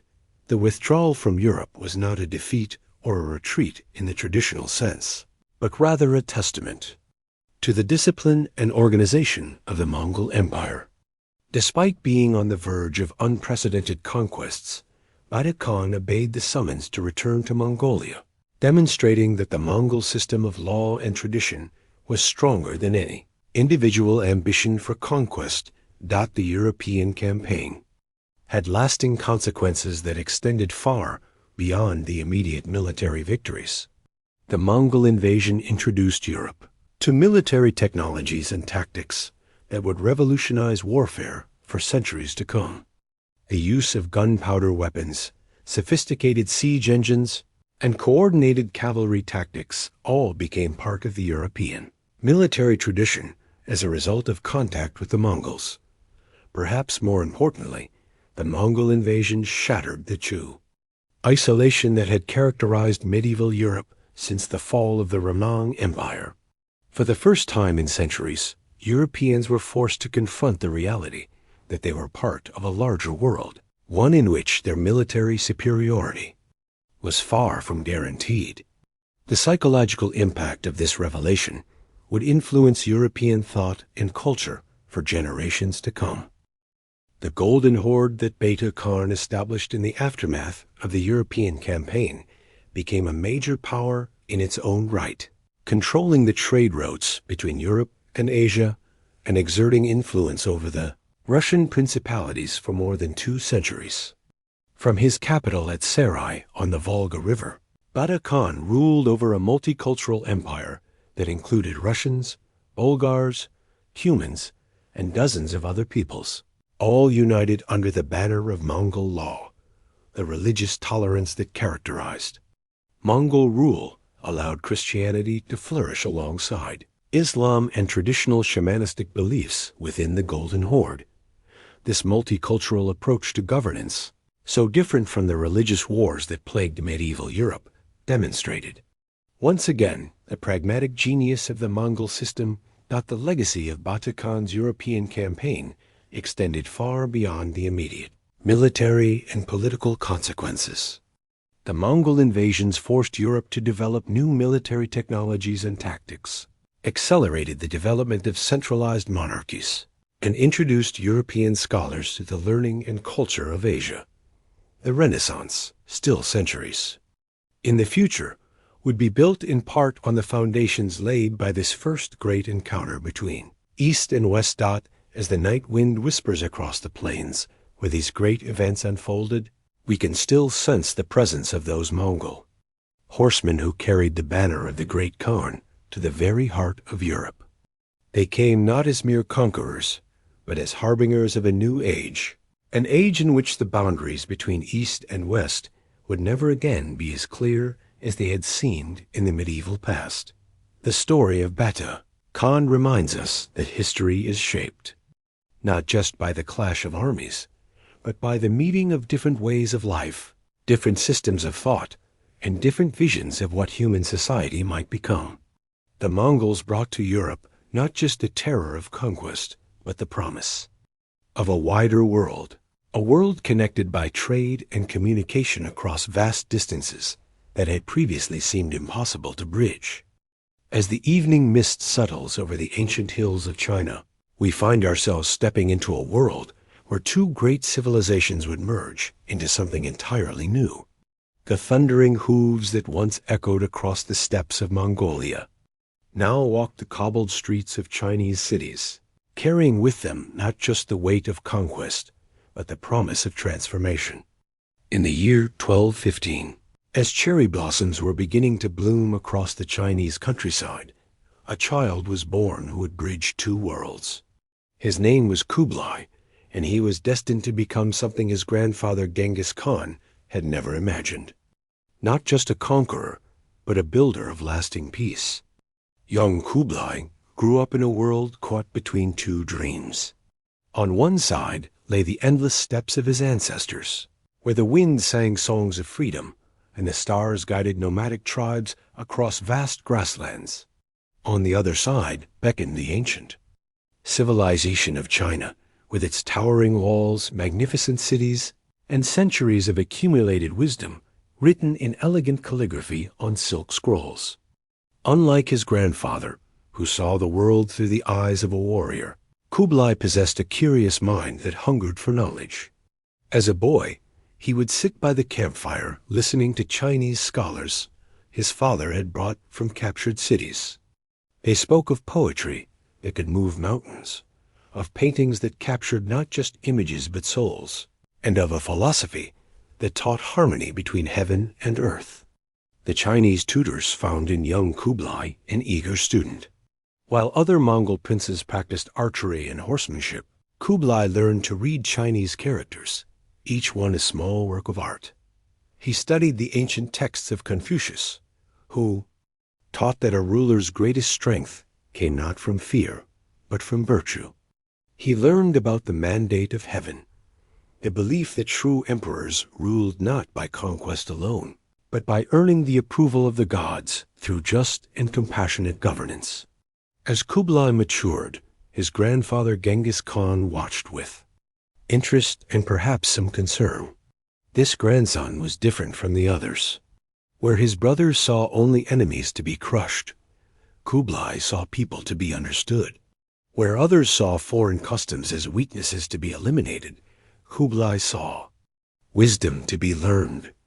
When Genghis Khan died in 1227, his vast empire was divided among his sons, but the work of conquest continued. Kublai's father, Tolui, and his uncle Gedai Khan pressed further into China, conquering the Jin dynasty in the north. But it was Kublai who understood that true victory would require more than military might. By the time Kublai reached manhood, the Mongol Empire stretched from the Pacific Ocean to the gates of Europe. Yet the southern portion of China, ruled by the Song dynasty, remained unconquered. The Song had retreated behind the mighty Yangtze River, protected by their advanced technology, their skilled administrators, and their profound understanding of Chinese culture. Kublai recognized that this final conquest would require a different approach. The Song dynasty had ruled for over 3 centuries, and their subjects viewed them as legitimate heirs to the ancient Chinese imperial tradition. Any Mongol ruler who hoped to govern China would need to earn the respect of the Chinese people, not merely their fear. In 1260, Kublai was declared the great Khan of the Mongol Empire, though his title was disputed by his younger brother Arik Bey, while Arik Bey represented the traditional Mongol way, favoring the nomadic lifestyle and the ancient capital of Karakoram. Kublai had already set his sights on something far more ambitious. Kublai established his capital not in the Mongol heartland, but in the Chinese city of Kandalek, which would later become Beijing. This decision sent shockwaves through the Mongol world. Many traditionalists saw it as a betrayal of their heritage. But Kublai understood something his critics did not. To truly unite China, he would need to become Chinese in spirit, while remaining Mongol in strength. The transformation began with ceremony and symbolism. In 1271, Kublai proclaimed the establishment of the Yuan dynasty, choosing the name from the ancient Chinese text, the I Ching, where Yuan meant origin or beginning. He declared that his rule represented not a foreign conquest, but a new beginning for China, blessed by the mandate of heaven. Kublai's court became a wonder of the medieval world. Chinese scholars worked alongside Mongol administrators. Buddhist monks from Tibet debated philosophy with Confucian academics. Persian astronomers calculated the movements of stars, while Chinese artists created paintings that captured the essence of the Mongol steppes. The emperor himself embodied this fusion of cultures. In the morning, he might receive Mongol chiefs in traditional felt robes, discussing matters of the empire in the ancestral language of the steppes. In the afternoon, he would hold court in silk robes, following Chinese imperial protocol as he met with Confucian scholars and Buddhist abbots. But Kublai's greatest challenge still lay ahead, the conquest of the Song dynasty. The Song emperors had retreated to the south, establishing their capital in Hangzhou, one of the most beautiful cities in the world. Protected by rivers, mountains, and the advanced military technology of their time, the Song seemed impregnable. For nearly 2 decades, Kublai waged a patient campaign against the Song. But this was warfare transformed by his Chinese education. Instead of simply overwhelming his enemies with cavalry charges, Kublai employed Chinese military advisors who understood siege warfare, naval battles, and the complex logistics of governing a sedentary population. The turning point came not on any battlefield, but in the quiet halls of diplomacy. Kublai sent envoys to the Song court, not demanding surrender, but offering partnership. He promised to preserve Chinese culture, to honor Chinese traditions, and to govern according to Chinese principles. Many Song officials, weary of decades of warfare, began to see in Kublai not a foreign conqueror, but a potential Chinese emperor. In 1276, the Song imperial family formally surrendered to Kublai Khan, though pockets of resistance continued for several more years. When the last Song stronghold fell in 1279, Kublai became the first foreign ruler to govern all of China. But he had achieved something that no conqueror before him had managed. He had won not just the land, but the hearts of the Chinese people. The Yuan dynasty that Kublai established was unlike any empire in history. It was a multicultural marvel that stretched from the rice paddies of southern China to the reindeer pastures of Siberia, from the bustling ports of the South China Sea to the trading posts of Central Asia. Under Kublai's rule, China entered a golden age of trade and cultural exchange. The emperor established a paper currency system that facilitated commerce across vast distances. He created a postal system so efficient that messages could travel from Beijing to the furthest corners of the empire faster than ever before. He built canals that connected the agricultural south with the political north, ensuring that rice from the Yangtze River Valley could feed the imperial capital. But perhaps Kublai's greatest achievement was the way he balanced respect for Chinese tradition with the energy of Mongol innovation. He rebuilt the Imperial Academy, where Chinese scholars continued their ancient studies. He sponsored the creation of new forms of Chinese literature, including the development of Yuan drama, which combined poetry, music, and storytelling in ways that had never been seen before. At the same time, Kublai's court welcomed visitors from across the known world. Muslim merchants from Persia traded alongside Buddhist monks from Tibet. European travelers like the Venetian Marco Polo served as advisors to the Khan. The Yuan court became a cosmopolitan center where ideas flowed as freely as goods. Along the Silk Road, Kublai's religious policies reflected his deep understanding of Chinese culture. Unlike his grandfather, who had been relatively indifferent to religion, Kublai actively promoted religious tolerance. He patronized Buddhist temples, supported Taoist masters, and even welcomed Christian missionaries. He understood that China's strength came not from uniformity, but from the harmony that could emerge from diversity. The emperor's personal life also reflected this cultural fusion. He married both Mongol and Chinese women, and his children were educated in both traditions. His palace combined the grandeur of Chinese imperial architecture with the practical simplicity of Mongol design.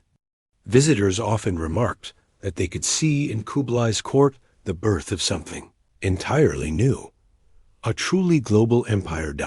As the years passed, Kublai grew old, but his vision of a unified, multicultural China continued to flourish. He had achieved something that neither pure conquest nor pure diplomacy could have accomplished alone. He had created a dynasty that honored the past while embracing the future, that celebrated Chinese culture while remaining true to Mongol heritage. The Yuan dynasty would eventually face its own challenges and would ultimately be replaced by the Ming dynasty in 1368.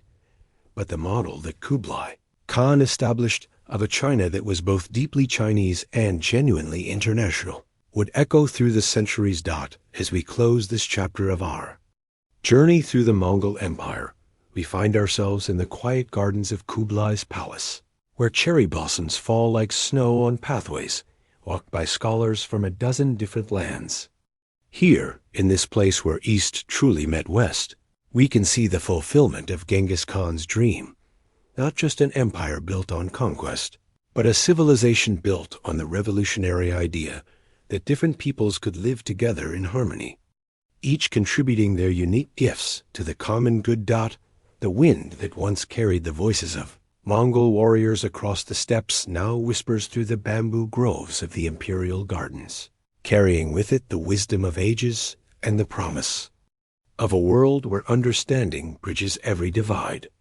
In the gentle rustling of those leaves, we can still hear the echo of Kublai's greatest achievement, the creation of a dynasty that proved that true strength comes not from forcing others to become like us, but from learning to become more than we ever imagined possible. And so, as the moon rises over the forbidden city, casting its silver light on the palaces where emperors once dreamed of uniting the world, we pause to remember that sometimes the greatest victories are won not with swords, but with wisdom, not through conquest, but through the patient art of building bridges between worlds. In the year 1271, as autumn leaves were beginning to turn gold across the Italian countryside, a young man of 17 stood at the edge of the known world, gazing eastward toward mysteries that existed only in whispered tales and half-remembered dreams. His name was Marco Polo, and he was about to embark on a journey that would forever change how the Western world understood the vast empire that stretched beyond the horizon. Venice in those days was a city of merchants and dreamers, where the scent of exotic spices mingled with salt air from the Adriatic Sea. The Polo family had built their fortune on trade, their ships carrying goods between the bustling markets of Europe and the distant lands of the East. But young Marco had grown up hearing stories that seemed too fantastic to be true, tales of cities built entirely of gold, of emperors who commanded armies numbering in the millions, and of a vast empire where paper was used as money and messages traveled faster than the swiftest horse. These stories came from Marco's father, Niccolo, and his uncle Maffeo, who had already made one extraordinary journey to the court of the great Khan. They had returned with silk that shimmered like captured starlight, spices that could transform the simplest meal into a feast, and most precious of all, a golden tablet inscribed with characters that no one in Venice could read. This tablet, they claimed, was a safe passage granted by Kublai Khan himself, an invitation to return to his court as honored guests. As Marco prepared to leave Venice, he carried with him not just the hopes of his family's trading business, but the curiosity of an entire civilization. Medieval Europe existed in relative isolation, knowing little of the world beyond its own borders. The Crusades had opened some windows to the east, but these had been brief, violent encounters that revealed more about warfare than about the daily lives and customs of distant peoples. The journey eastward began slowly, following routes that had been traveled by merchants for centuries, through the familiar landscapes of Italy and France, then across the challenging terrain of the Holy Land. Marco witnessed the gradual transformation of the world around him. The architecture changed from the stone castles of Europe to the elegant minarets of Middle Eastern cities. The languages evolved from Latin-based tongues to the flowing sounds of Arabic and Persian. But it was as the small caravan moved beyond Persia, entering the vast steppes of Central Asia, that Marco truly began to understand the magnitude of what his father and uncle had described. Here, stretching to every horizon, was a world that operated according to entirely different principles than those he had known in Venice. The Mongol Empire that Marco encountered was not the savage, destructive force that European chronicles had described. Instead, he found a sophisticated civilization that had learned to govern peoples of dozens of different cultures, languages, and religions. The Mongols had created what Marco would later describe as a kind of peace that Europe had never known, a Pax Mongolica that allowed merchants, scholars, and pilgrims to travel safely from one end of Asia to the other. Along the Silk Road, Marco marveled at the efficiency of the Mongol postal system. Relay stations called yang were positioned at regular intervals, each staffed with fresh horses and riders who could carry messages across the empire with remarkable speed.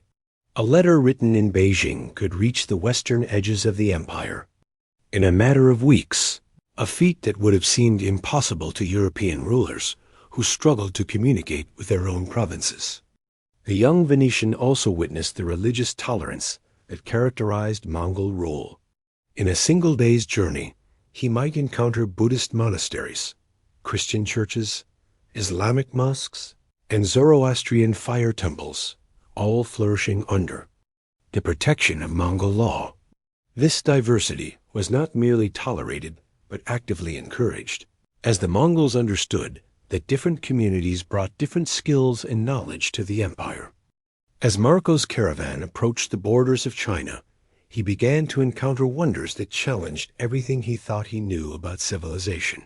Cities rose from the landscape like jeweled crowns, their walls decorated with ceramics, so fine they seemed to capture the very essence of light.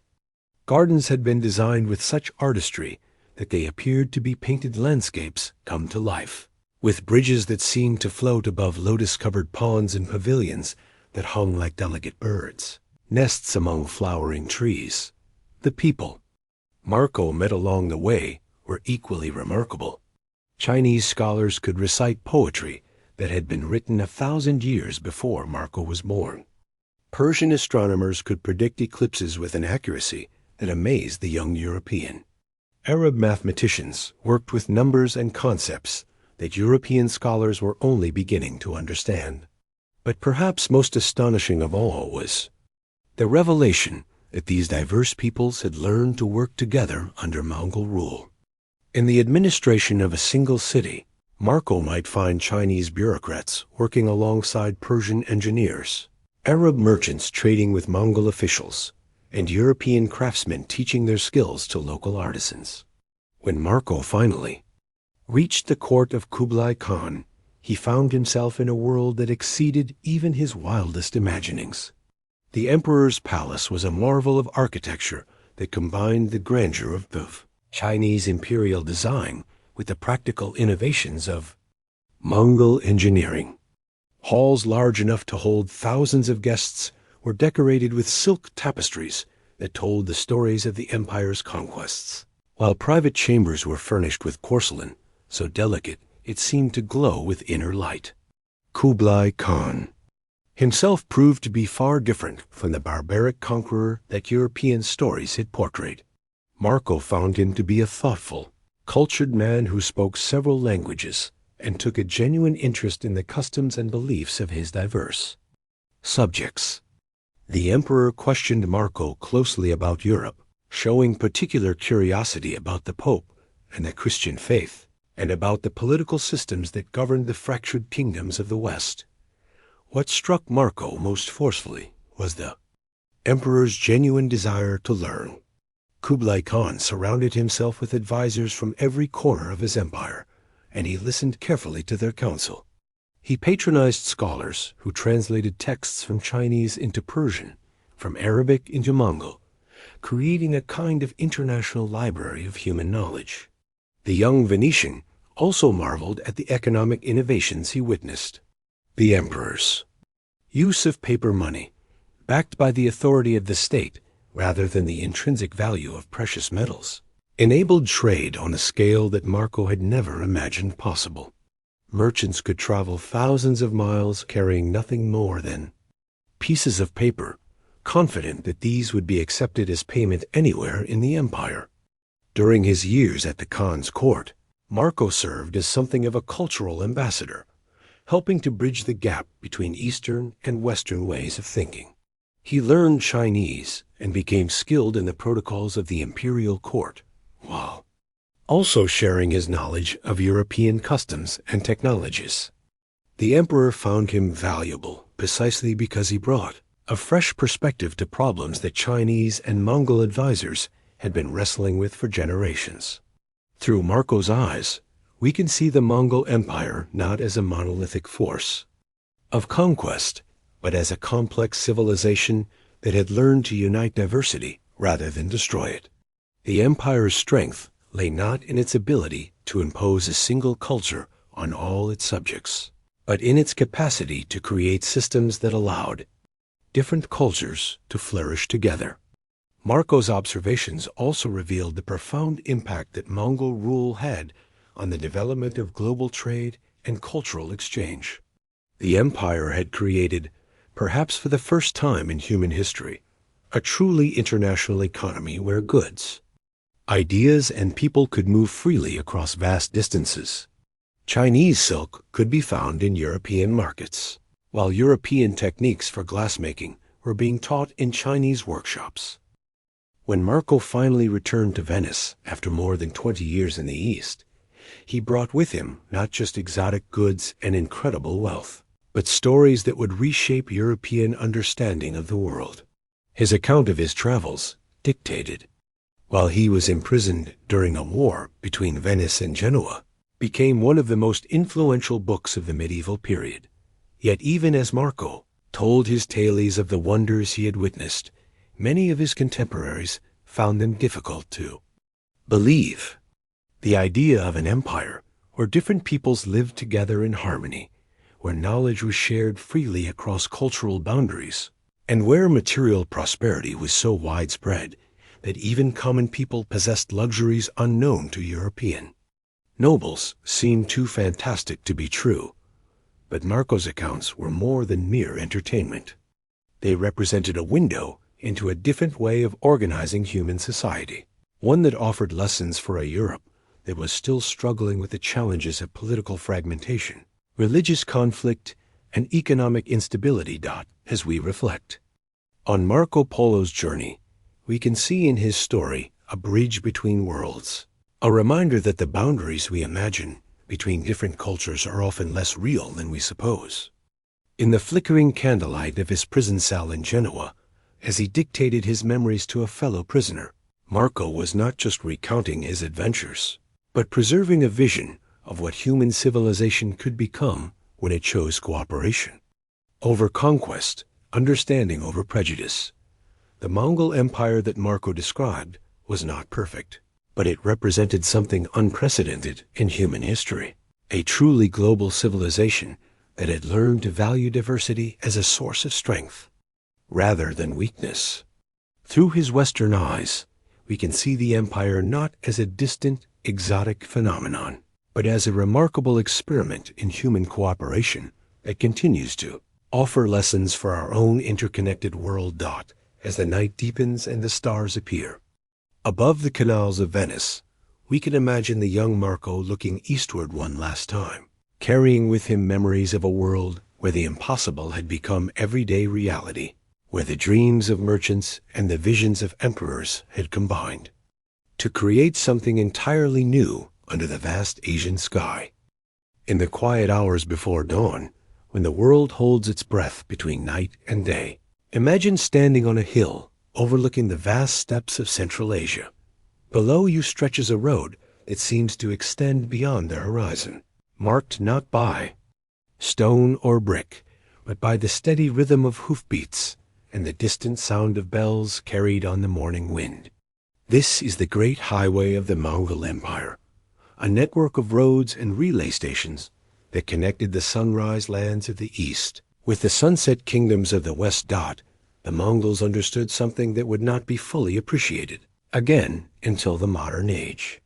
That information travels faster than armies, and that the swift movement of messages could be more powerful than the charge of cavalry. In creating their empire, they had not merely conquered territories.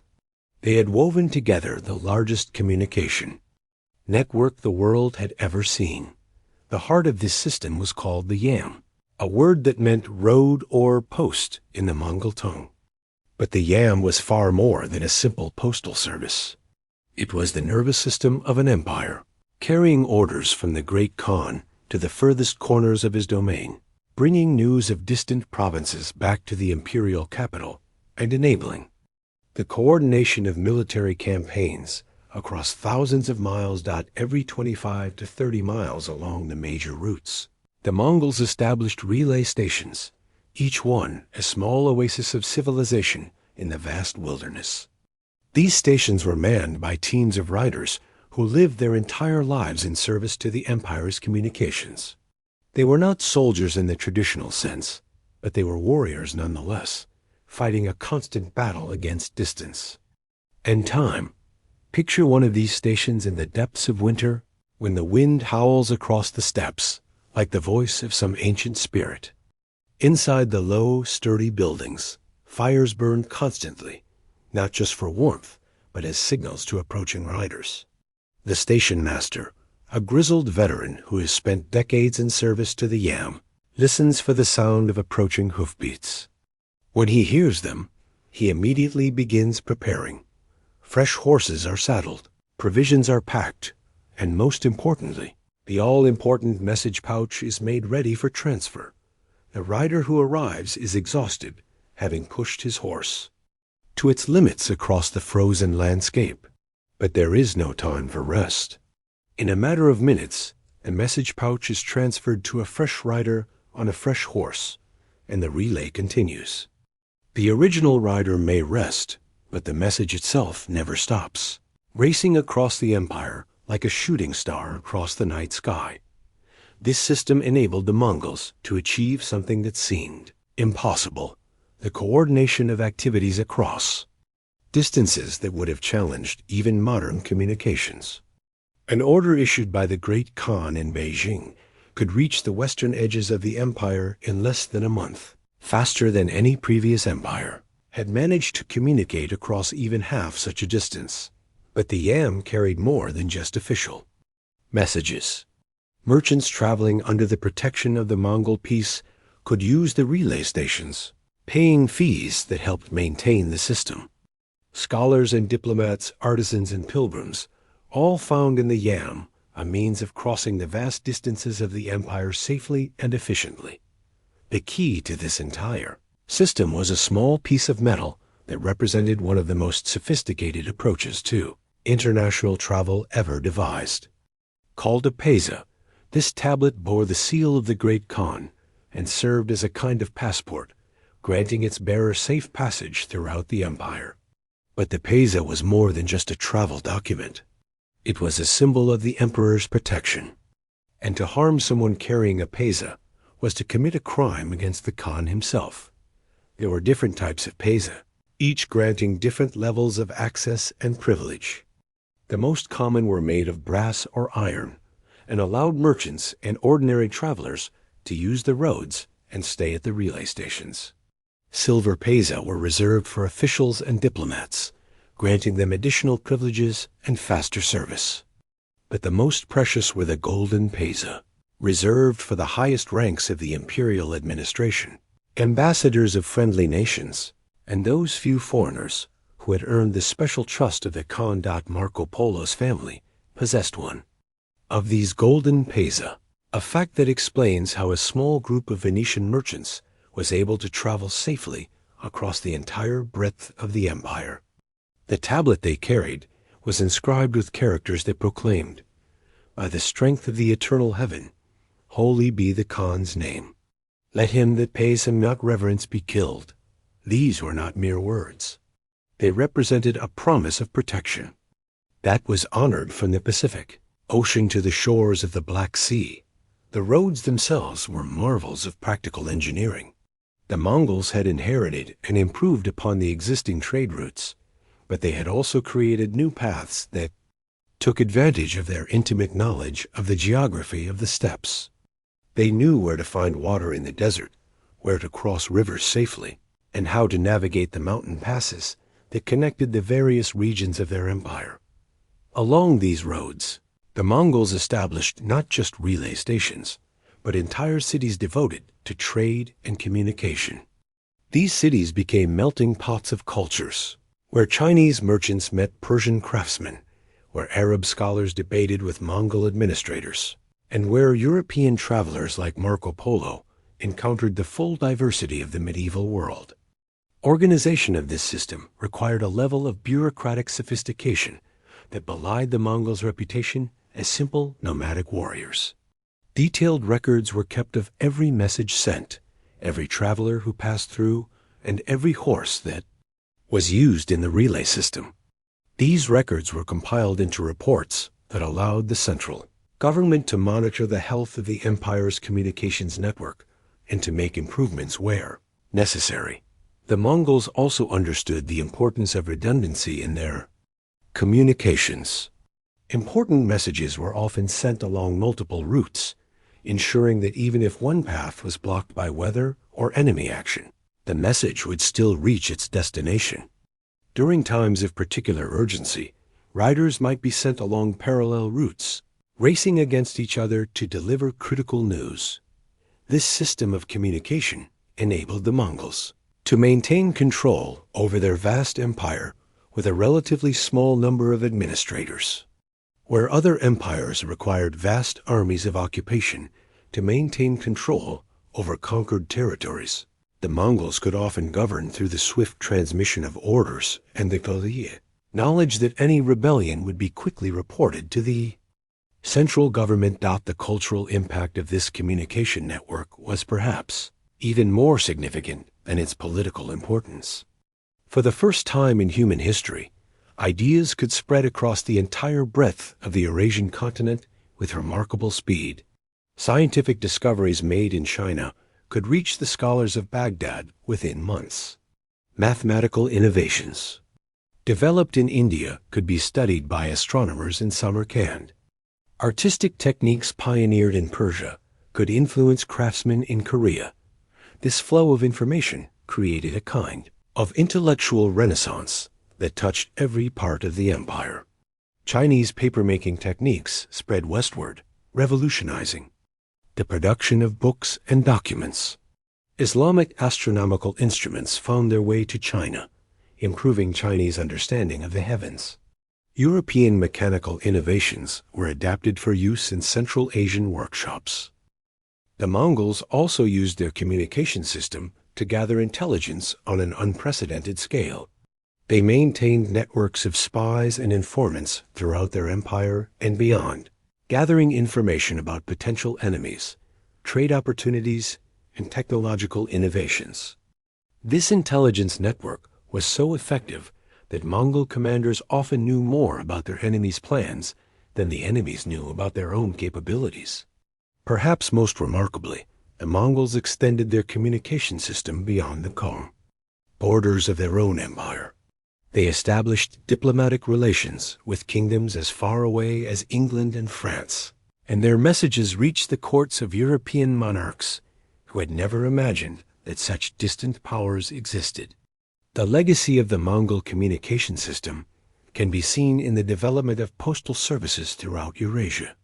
The efficiency and organization of the Yam served as a model for later empires, and many of the routes established by the Mongols continued to be used for centuries after the empire's decline. As we consider this remarkable achievement, we can see in the Mongol communication system a preview of our own interconnected world, a same impulse that drove the Mongols to create their network of roads and relay stations drives us today to build networks of fiber optic cables and satellite communications.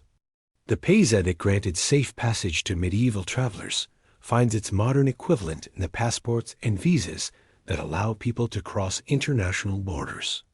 In the gentle pre-dawn light, as the last stars fade from the sky above the ancient steppes, we can imagine the final riders of the Yang making their way along roads that once connected the world. Their hoofbeats have long since faded into silence, but their legacy lives on in every message sent across international boundaries, in every idea that travels from one culture to another, and in every dream of a world where distance is no barrier to human connection. The Mongol Empire created the first truly global communication network, and in doing so, they laid the foundation for the interconnected world we inhabit today. In the whisper of wind across the empty steppes, we can still hear the echo of those ancient messages, carrying news and dreams across the vast distances that separate us, yet somehow bringing us closer together under the endless sky. As the seasons turn and mighty rivers eventually find their way to the sea, so too, even the greatest empires follow the natural rhythms of rise and fall. The Mongol Empire, which had stretched like a golden bridge across the world, connecting distant shores of human civilization, began to feel the gentle but inexorable pull of time and change. The transformation began not with dramatic battles or sudden catastrophes, but with something far more subtle and human, the gradual shift from the nomadic traditions that had given birth to the empire to the settled ways of the lands they had conquered. As Mongol rulers established their courts in the great cities of China, Persia, and Central Asia, they found themselves drawn into the ancient rhythms of urban life, where power was measured not by the speed of horses or the strength of bows, but by the accumulation of wealth, the complexity of bureaucracy, and the refinement of court culture. In China, Kublai Khan's descendants continued to rule as the Yuan dynasty, but with each passing generation, they became more Chinese in their customs and outlook. The young emperors who had never known the wind of the steppes or the freedom of the nomadic life found themselves at home in the silk-draped halls of the Forbidden City, speaking Chinese as their native tongue and following the intricate protocols of Chinese imperial tradition. Meanwhile, in the western portions of the empire, similar transformations were taking place. The Ilkhanate, which ruled over Persia and the Middle East, gradually adopted the sophisticated administrative systems of the lands they governed. Mongol Khans began to speak Persian, to patronize Persian poets and artists, and to rule according to the ancient traditions of the Persian Empire. In Russia and Eastern Europe, the Golden Horde maintained their nomadic traditions longer than their cousins in the East and West, but even they began to feel the influence of the sedentary peoples they ruled. Orthodox Christianity began to find converts among the Mongol nobility, while Russian administrative practices were gradually incorporated into the horde system of government. The process was so gradual that it seemed almost natural, like this slow change of seasons or the imperceptible growth of trees. But beneath this peaceful transformation lay the seeds of the empire's eventual fragmentation. As the various khanates became more deeply rooted in their local cultures, they began to develop interests and priorities that diverged from those of the central government.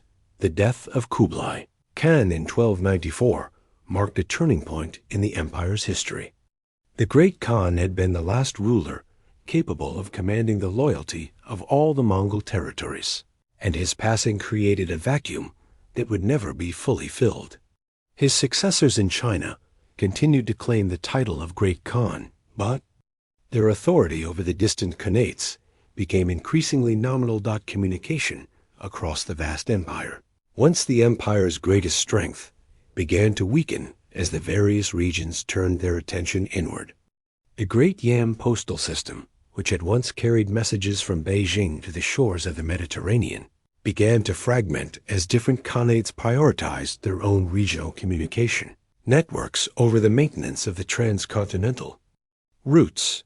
Trade continued to flow along the Silk Road, but it became increasingly subject to the whims of local rulers, who were more interested in extracting taxes from merchants than in facilitating the free flow of goods and ideas. The golden pesa that had once guaranteed safe passage throughout the empire began to lose their universal authority as different regions developed their own systems of travel documents and trade permits. Religious tensions also began to play a role in the empire's fragmentation.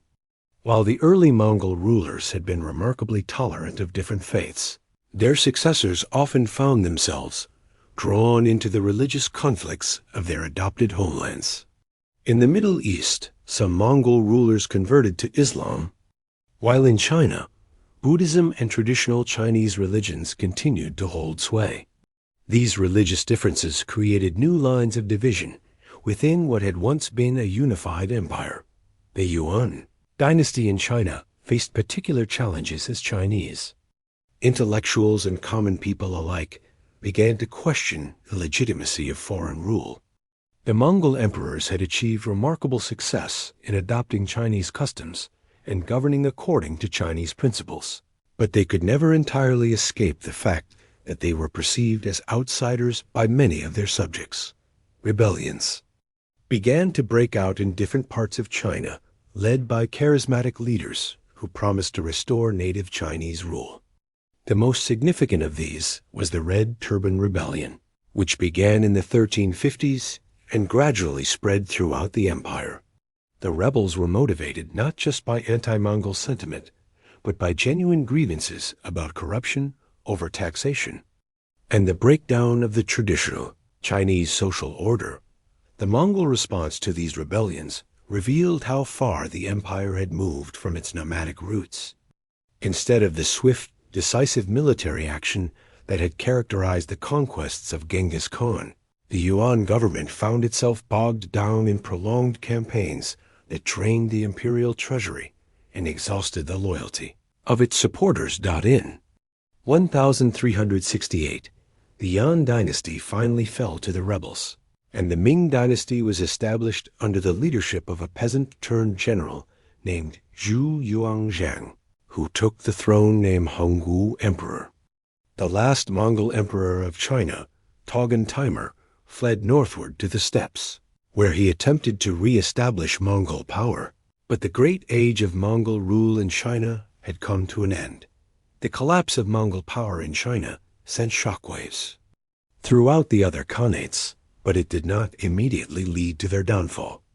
The Ilkhanate in Persia had already fragmented into smaller successor states by the early 14th century, while the Golden Horde in Russia continued to exist in various forms until the late 15th century. The Chagatai Khanate in Central Asia proved to be the most resilient of the Mongol successor states, surviving in various forms until the 16th century. But even there, the original Mongol identity gradually gave way to local Turkic and Islamic influences, creating new cultural syntheses that bore little resemblance to the empire of Genghis Khan. As the political structures of the Mongol Empire crumbled, many observers both within and outside the former empire began to wonder what had gone wrong. How had an empire that had seemed so invincible, so perfectly adapted to the challenges of governing diverse peoples across vast distances, suddenly collapsed so completely? The answer, as with most historical questions, was complex and multifaceted. The empire had perhaps grown too large to be governed effectively with the technology and administrative systems of the 13th and 14th centuries. The very success of the Mongols in adopting local customs and governing according to local traditions had gradually eroded the unity that had once held the empire together. The Mongol Empire had also been built on a foundation of military conquest and the personal loyalty of warriors to their khans. As the empire settled into a more peaceful existence, this military ethos gradually gave way to more civilian concerns, and the bonds of personal loyalty that had once held the empire together began to weaken. Climate change may have also played a role in the empire's decline. The Little Ice Age, which began in the 14th century, brought cooler temperatures and more unpredictable weather patterns that made the nomadic lifestyle more difficult to maintain. Droughts and harsh winters reduced the pastures that the Mongols depended on for their horses and livestock, forcing many tribes to abandon their traditional ways of life. Yet even as the political structures of the Mongol Empire dissolved, its cultural and economic legacy continued to shape the development of Eurasia. The trade routes that the Mongols had established continued to function, carrying goods and ideas between East and West. The religious tolerance that had characterized Mongol rule left a lasting impact on the societies they had governed, creating traditions of pluralism that would influence these regions for centuries to come. The administrative innovations of the Mongols, from their postal system to their use of paper money, were adopted by successor states and continued to influence the development of government and commerce throughout Eurasia. The Yuan dynasty's approach to governing a multicultural empire served as a model for later Chinese dynasties, while the Mongol experience in Russia influenced the development of the Russian state. Perhaps most importantly, the Mongol Empire had demonstrated that it was possible for diverse peoples to live together under a single political system, sharing their knowledge and resources for the benefit of all. This vision of unity and diversity would continue to inspire political thinkers and leaders throughout history, from the builders of other great empires to the founders of modern international organizations. As we reflect on the decline of the Mongol Empire, we need not see it as a story of failure, but rather as a natural part of the cycle of human history. Like the autumn leaves that fall to nourish the soil for new growth, the end of Mongol rule created space for new forms of political and cultural organization to emerge. In the quiet of the evening, as the last light fades from the steppes where it all began, we can imagine the descendants of the great Mongol warriors returning to their traditional ways, herding their animals across the grasslands under the vast sky that their ancestors had known. The empire was gone, but the spirit that had created it lived on in the wind that still whispers across the endless grass, carrying with it the memory of a time when the world was one, united under the eternal blue sky that stretches over all humanity. The fragments of the empire would continue their own journeys, each following its own path toward the future, but all carrying within them something of the vision that had once made the impossible seem inevitable. The dream of a world where differences are not barriers, but bridges, where distance is not an obstacle, but an invitation to explore, and where the human spirit knows no boundaries, save those of the infinite sky above. As our long journey through the chronicles of the Mongol Empire draws to a close, we find ourselves once again standing on the vast steppes where it all began, under the same endless sky that witnessed the rise and fall of the greatest land empire in human history. The sun is setting now, painting the grasslands in shades of gold and amber, and in the gentle evening breeze, we can still hear the faint echo of hoofbeats from centuries past. The physical empire that Genghis Khan and his descendants built may have crumbled like autumn leaves, but the stories we have shared together remind us that some things transcend the boundaries of time and space. The spirit that drove a young man named Temujin to unite the scattered tribes of Mongolia, the vision that inspired his grandsons to build bridges between distant civilizations, and the dream of a world where diversity could flourish under a single sky continue to resonate through the ages. Tonight, as we prepare to rest, let us carry with us the memory of that extraordinary chapter in human history when the impossible became inevitable, when the barriers between East and West seemed to dissolve like morning mist, and when the thunder of Mongol horses carried not just conquest, but the seeds of a new kind of civilization. In the quiet corners of the world, traces of that great empire still remain. Walk through the ancient city of Bukhara, and you can still see the architectural influences left by Mongol patronage of the arts. Visit the museums of Beijing, and you will find ceramics and paintings that reflect the cultural synthesis achieved. During the Yuan dynasty, travel to the libraries of Europe, and you can still read the accounts of Marco Polo and other medieval travelers who were amazed by the sophistication and tolerance they found in the Mongol courts. But perhaps the most enduring legacy of the Mongol Empire lies not in monuments or artifacts, but in the ideas that they helped to spread across the world. The concept of religious tolerance that characterized Mongol rule planted seeds that would eventually bloom into the modern ideal of religious freedom. The international trade networks that the Mongols established laid the groundwork for the global economy that connects us all today. The diplomatic innovations that allowed the empire to maintain relations with dozens of different kingdoms and cultures provided a model for international cooperation that continues to influence how nations interact with one another. The Mongol communication system, with its network of relay stations and safe passage documents, was perhaps the world's first truly global information network. In our age of instant communication and international travel, we can see in the ancient Yam postal system a preview of our own interconnected world. The Pesa tablets that granted safe passage to medieval travelers find their modern equivalent in the passports and visas that allow people to cross international borders today. Even the Mongol approach to leadership offers lessons for our contemporary world. Genghis Khan's practice of promoting people based on merit rather than birth, his willingness to adopt useful innovations from conquered peoples, and his understanding that diversity could be a source of strength rather than weakness remain relevant. To leaders in every field of human endeavor. As we reflect on the story of the Mongol Empire, we are reminded that history is not just a collection of dates and battles, but a treasure trove of human wisdom that can guide us in our own journeys through life.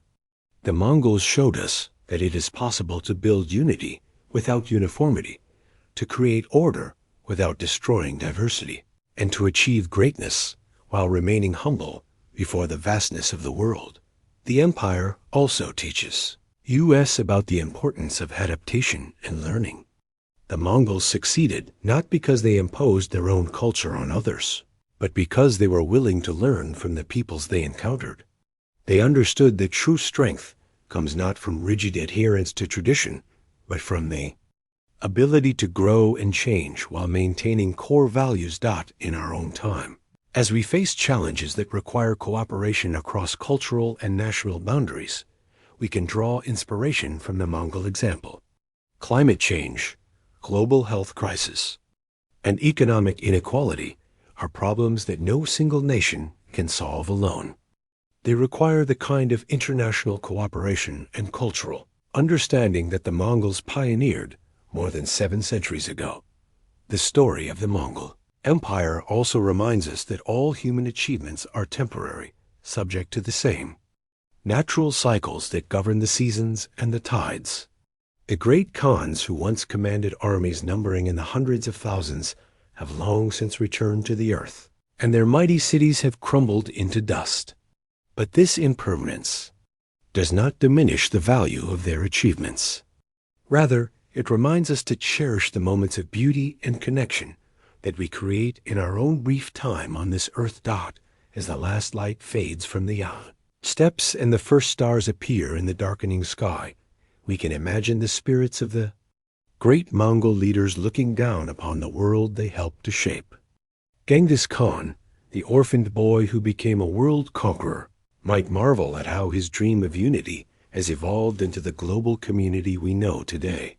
Kublai Khan, the cultured emperor who bridged East and West, might smile to see how his vision of a multicultural civilization has inspired countless others to build bridges between different peoples. The Mongol Empire was never just about conquest. It was about connection.